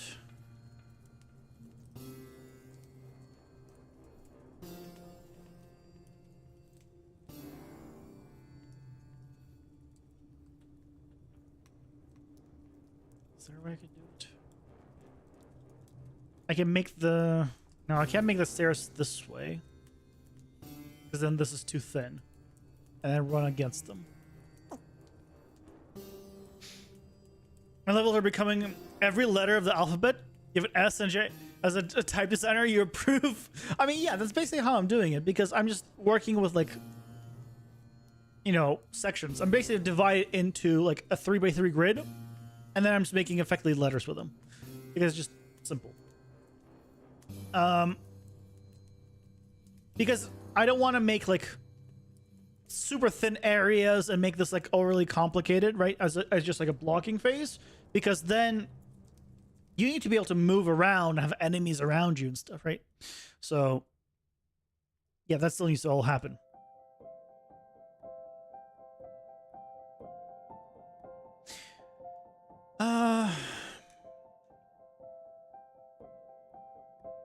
Yeah, there's no way of me putting stairs in here. It won't... I mean, I could do stairs, but it'll be like one large set of stairs. I'd rather not have one large set of stairs.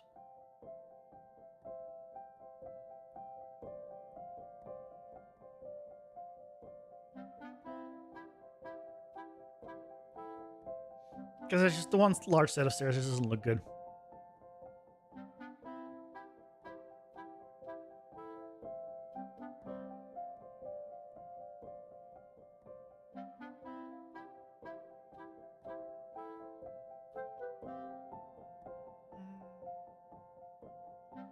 Which room do I have? It's not a lot of room.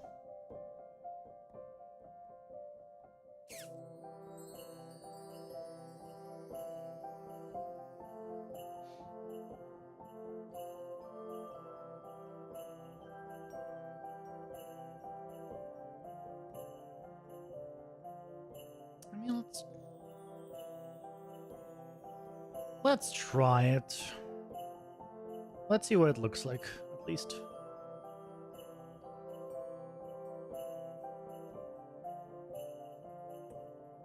Again, Esbek going up 2 floors. I would need to be doing it on the large version. I would need to do it on the large version. Because you feel like the rooms are getting smaller and smaller. Yeah. That's why, like, I don't want to make them smaller and smaller. Is the thing.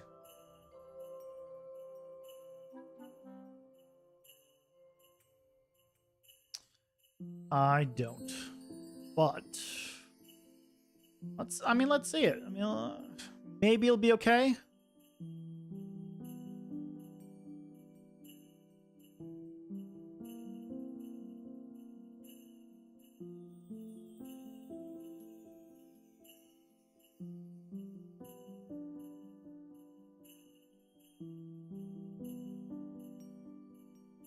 Oh wait, this is the 3 one. Or is this 3 one? Is it the 2 one? No, this is the 2 one. I don't need 3.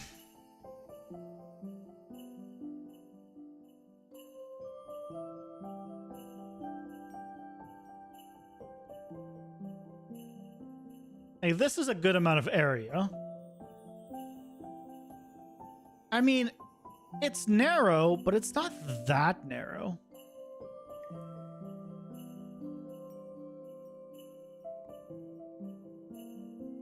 Here.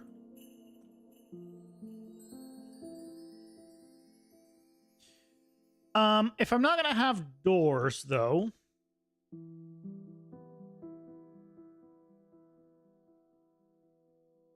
then I could theoretically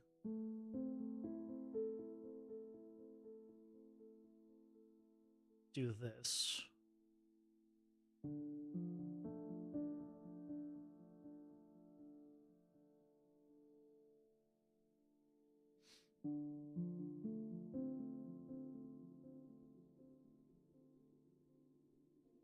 And that feels a little bit better. Am I too high up? That lines up. Is this not high enough? Oh, this is just there. That was the problem. Need to be one back.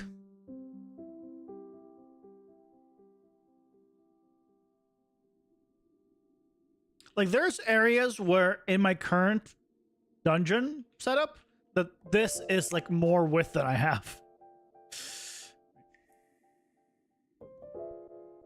So I think this is okay. Alright, it's not that bad. It looks small, but after you run it looks good. Yeah. Like, I'd like to have like more width, but it's not the end of the world to not. Then I can still go between these two.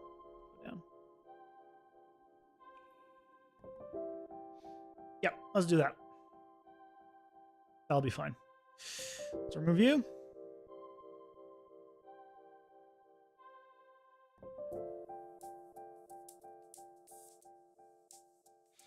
I have another question about the rooms. How much time do you expect someone to spend in each room? Less than a minute or a minute. Maybe 1 to 2. I mean, depending on like how, if it's a larger room, then maybe a couple of minutes. Like maybe 2-3 minutes max. Yeah. I don't know if you ever played like Hades or Binding of Isaac, right? You don't spend that much time in a room. You clear the room and you move along. So that's the idea. Same thing. Clear the room and you move along. So even if you see the same rooms, you're not spending like an hour in here. So you're not gonna be like, oh no, it's this room again. It's like, okay, cool, another room. Continue on. And once you're familiar with the rooms too, you'll have like better idea like how do you want to tackle them or whatnot. And the plan, right, is to have like this always be the entrance and this always be the exit. So you're always going downwards when you enter them. So that way, basically, you can always clear this area and then jump down and clear this area instead of going like along this. So yeah. You want to do as fast as possible in Hades for the upgrades? You don't need to do it fast, we just need to clear the rooms, right? The speed doesn't matter, but yeah.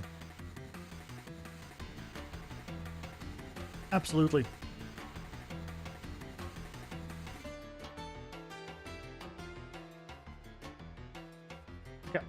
Let's add these to our modules. 16 modules already. So I'll add the J room. Yeah, make it 0.5. And add the vertical version. Full. Build. So now, if we go to our testing, that's interesting. It had the old name, but it still loaded the correct map.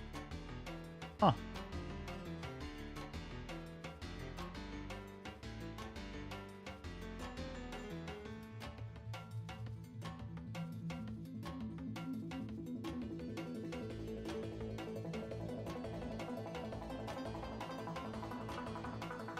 Excellent. Also, this is not the size of a typical room. I made this considerably larger than like the starting rooms that you would be in, because I just need to be able to test with them.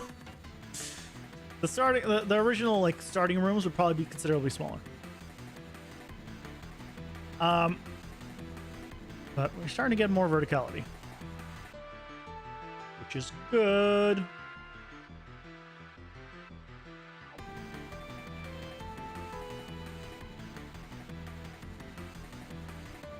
Oh, yeah.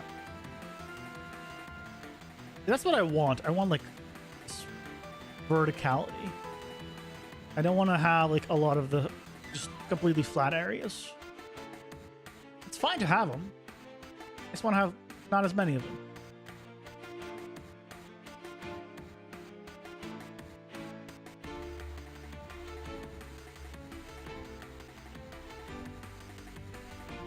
Yeah, look at that. Better. So imagine you, so this is the boss room, but imagine you spawned here and you were going down, right? You could immediately come here and then just jump down to this level if you wanted to. I wonder if there should be a way of easily going up higher. Back up. I don't know of a good way of like allowing you to go back up higher. Let's say hypothetically, like you jumped down here, but you see this room. You can't jump that high. But I wonder if there should be like a way of elevators. The thing is, you can't just place an elevator just in random placements because you don't know what the generation is going to be and rooms above you and whatnot. So you can't just place elevators. So it has to be like an ability or power up or something like that. Work perfectly just using a get reference and saying the index. Thank you. Yeah, I mean, that's all you need. Yeah, no loops needed. Glad it worked out. But this is looking a lot better, right?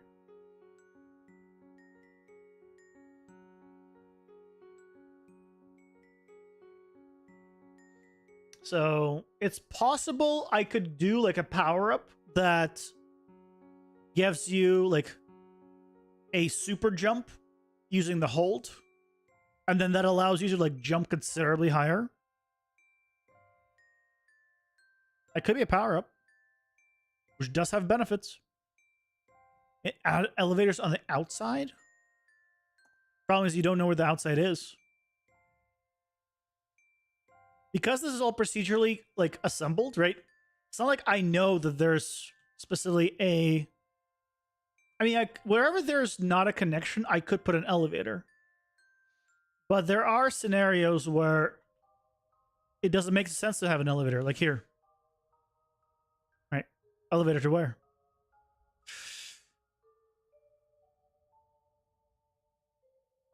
So, I don't think elevators would be good. I think it needs to be like a power up and ability. Oh, yeah, look at that. Air currents, yeah. I mean, yeah, I could do, there's like a few things I could do. Like this is kind of what I wanted, right? This type of verticality.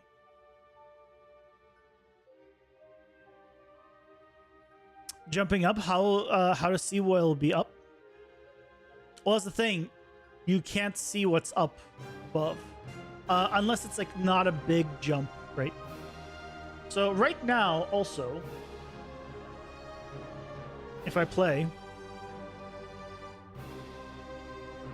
you can't see above a certain point. So right, I can see down, but if I come down and then come down a little more, you see how like this platform disappears once I go lower? So if it's too high up, I can't see it even.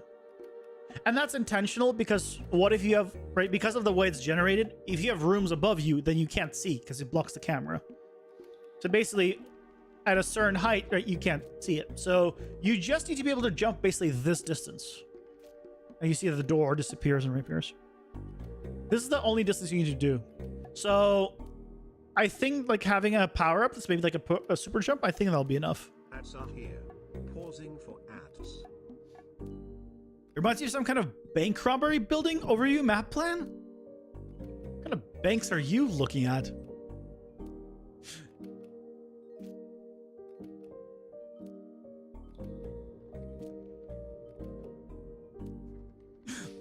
I don't think banks are that advanced in how they look. Maybe in the movies, in like Ocean's 11 or stuff.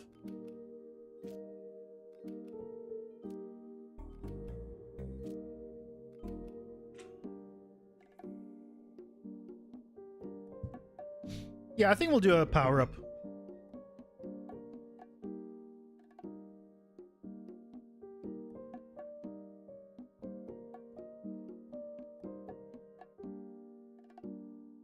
But I'm quite happy with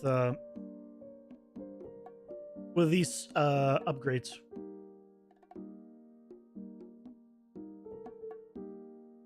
Hogwarts pick. Oh yeah.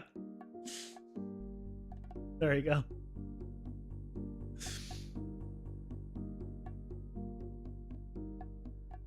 Let's power up super jump. Let's say you have 3 of them. You jump up and there's nothing, just empty space. Well, no, you can only get 1. Like power-ups don't repeat, so you just have like a 1, and it will double, like it'll double your jump height, for example, and that'll be enough to like make it up on certain platforms. It wouldn't be like stack, stack, stack, stack, more. But keep in mind, you can jump out of the level. It will let you, and if you do that, you will die. So yeah, you run the risk of just jumping into the void because, well, it's the void.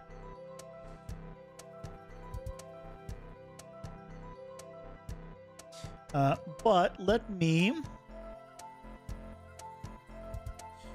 come here. Power ups. How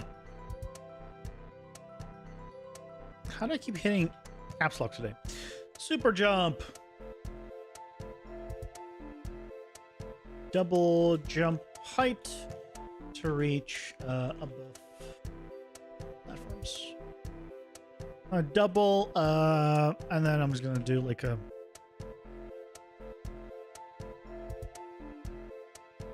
plus question mark.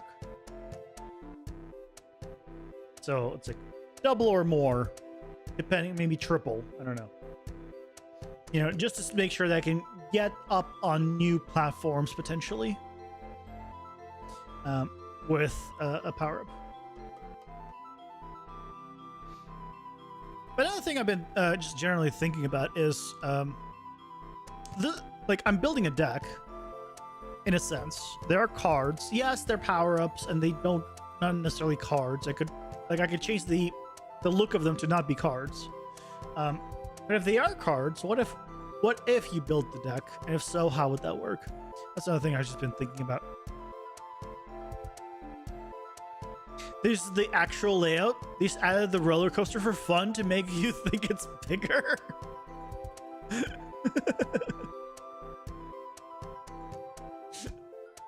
Yeah, I mean, maybe.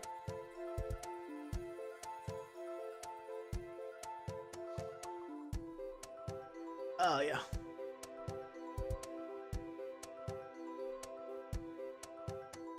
Yeah. That's great. It's literally the opposite of what I want. Like, this is above and that's below. Like, I would want it to be the exact opposite, where you start up here and you end down there. Darn it. Oh well. Oh well. You know, that's TBD later. Not TBD, like it'll be addressed later once they reintroduce that, because I guess the creator of Dungeon Architect just removed that feature because I guess it was causing some kind of performance issues. So I need to wait for it to be reintroduced again so I can control that. Because basically in every single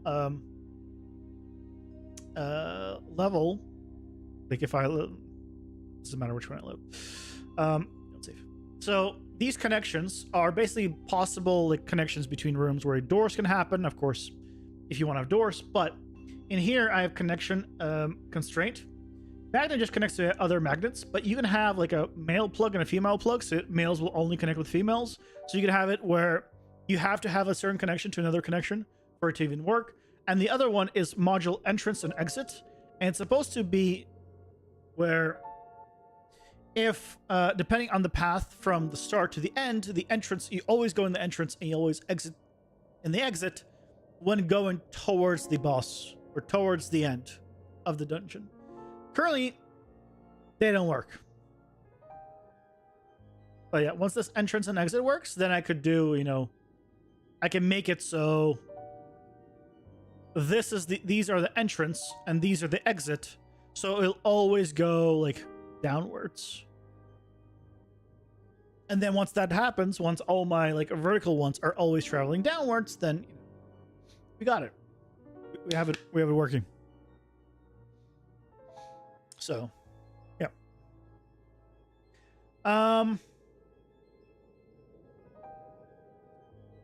Trying to think.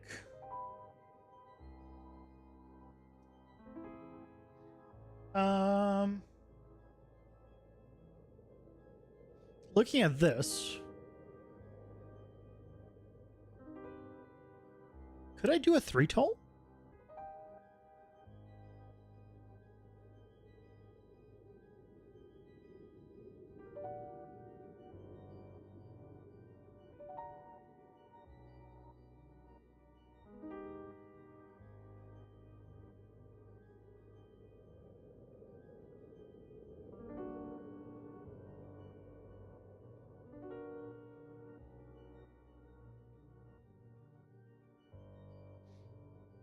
Could I theoretically do this at 3-toll?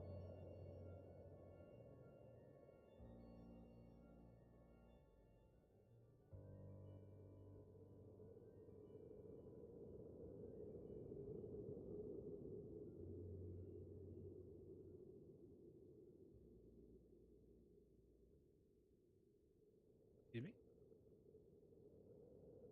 Yep.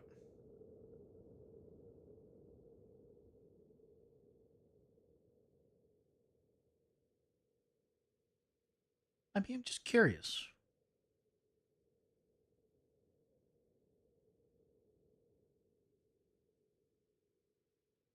I mean, that will work. Like, it'll line up.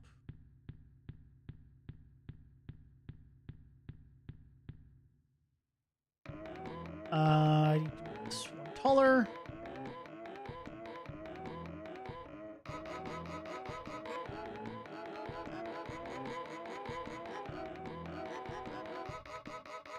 I mean,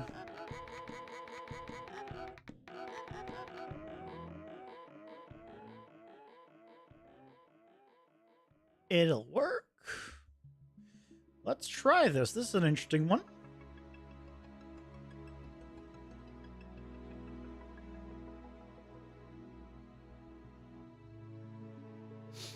Your marginal thing was easy until you started to test the assembly and things stopped matching.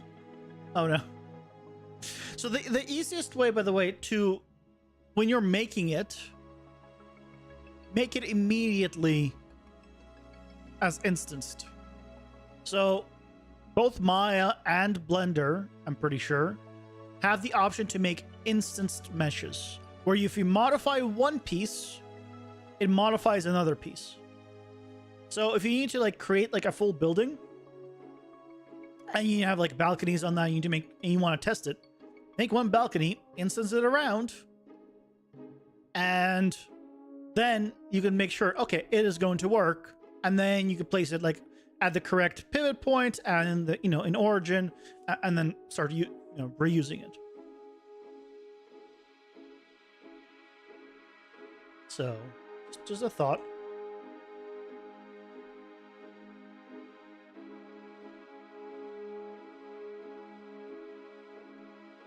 It's down.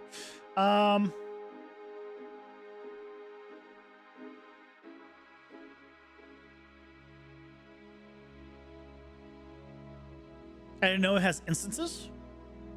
Yeah, in both Blender and Maya, you can do instances. So now this is a 3 tall. You're doing the assets measuring and setting the pivot point. Yeah, that's good. Yeah, you should be.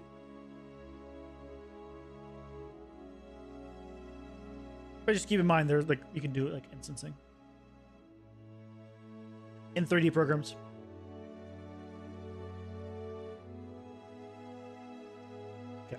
One more for the road.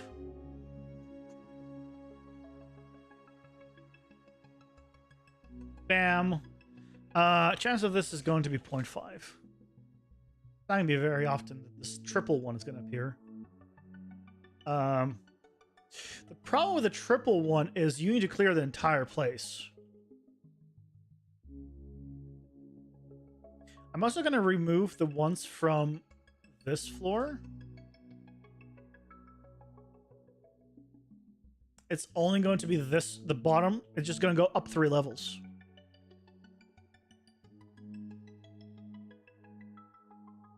So you still have to clear the entire thing. It makes it easier to clear the entire thing.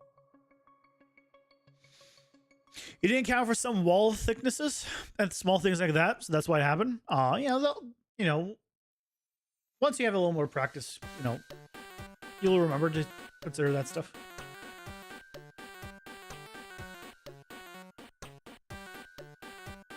Your timing's already gonna wrap up for today? No worries.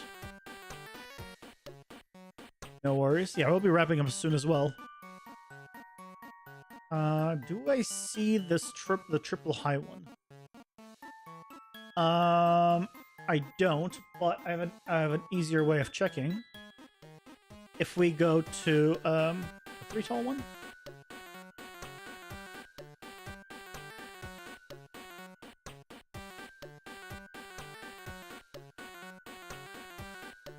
I'll do that real quick.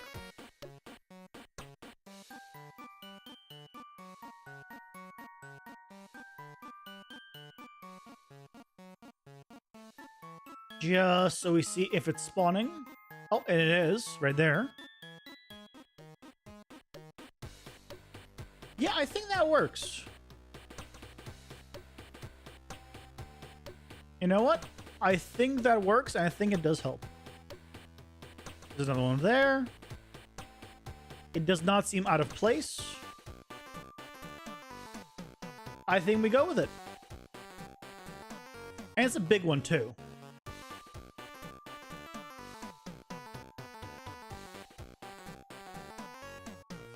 It's a big one. So...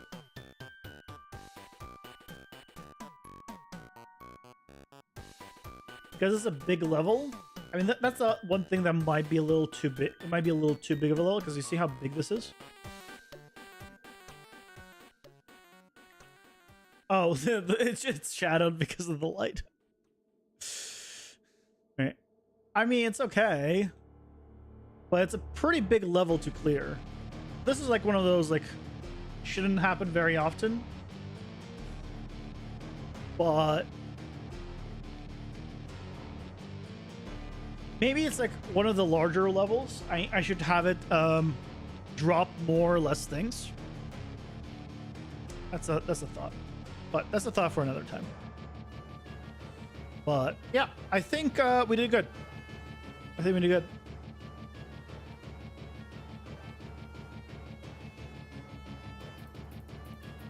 There's a trick to assemble stuff without any spots. I know the fact that I'm snapping the corners together so there's no gap.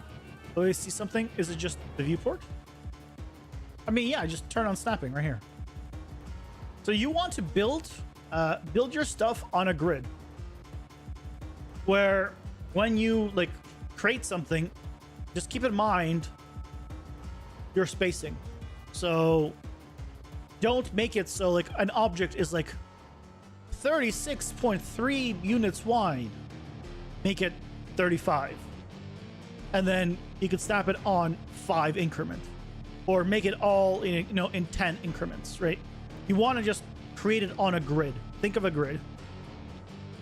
And then if you need to, like depending on what it is, you can then scale it, you know, make it offset if you wanted to. But if you build everything kind of assuming a grid as a base, then you can snap very easily. Right? Because all like this is all built on a grid.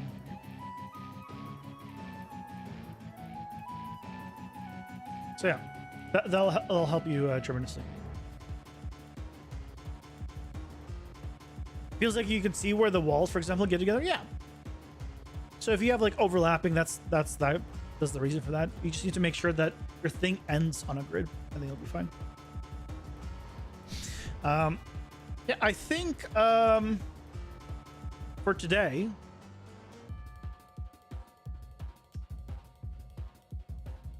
I think I might call it here.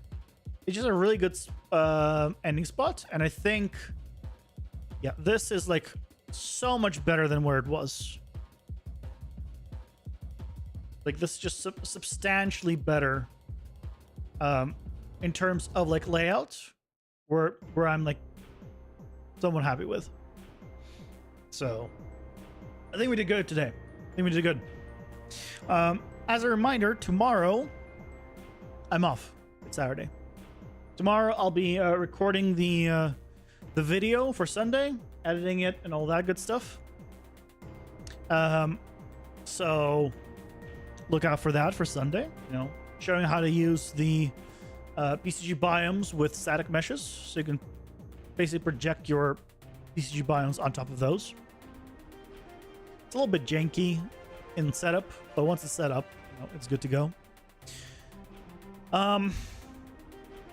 And yeah, it's are you gonna continue your work with no stream? It's 1 a.m. for you. It's nearly 1 a.m. You should be going to bed, not working on your stuff.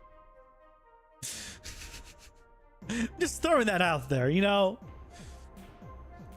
So how are you some days complaining that I stream too late for you, and other days are like, I want to stay up till 4 a.m. Oh, tomorrow? I mean, it's Saturday. You know, relax. Take a day off. It's okay.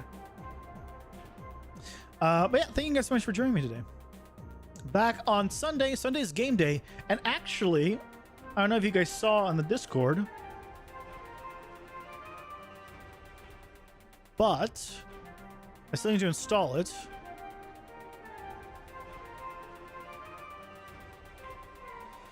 Where is it?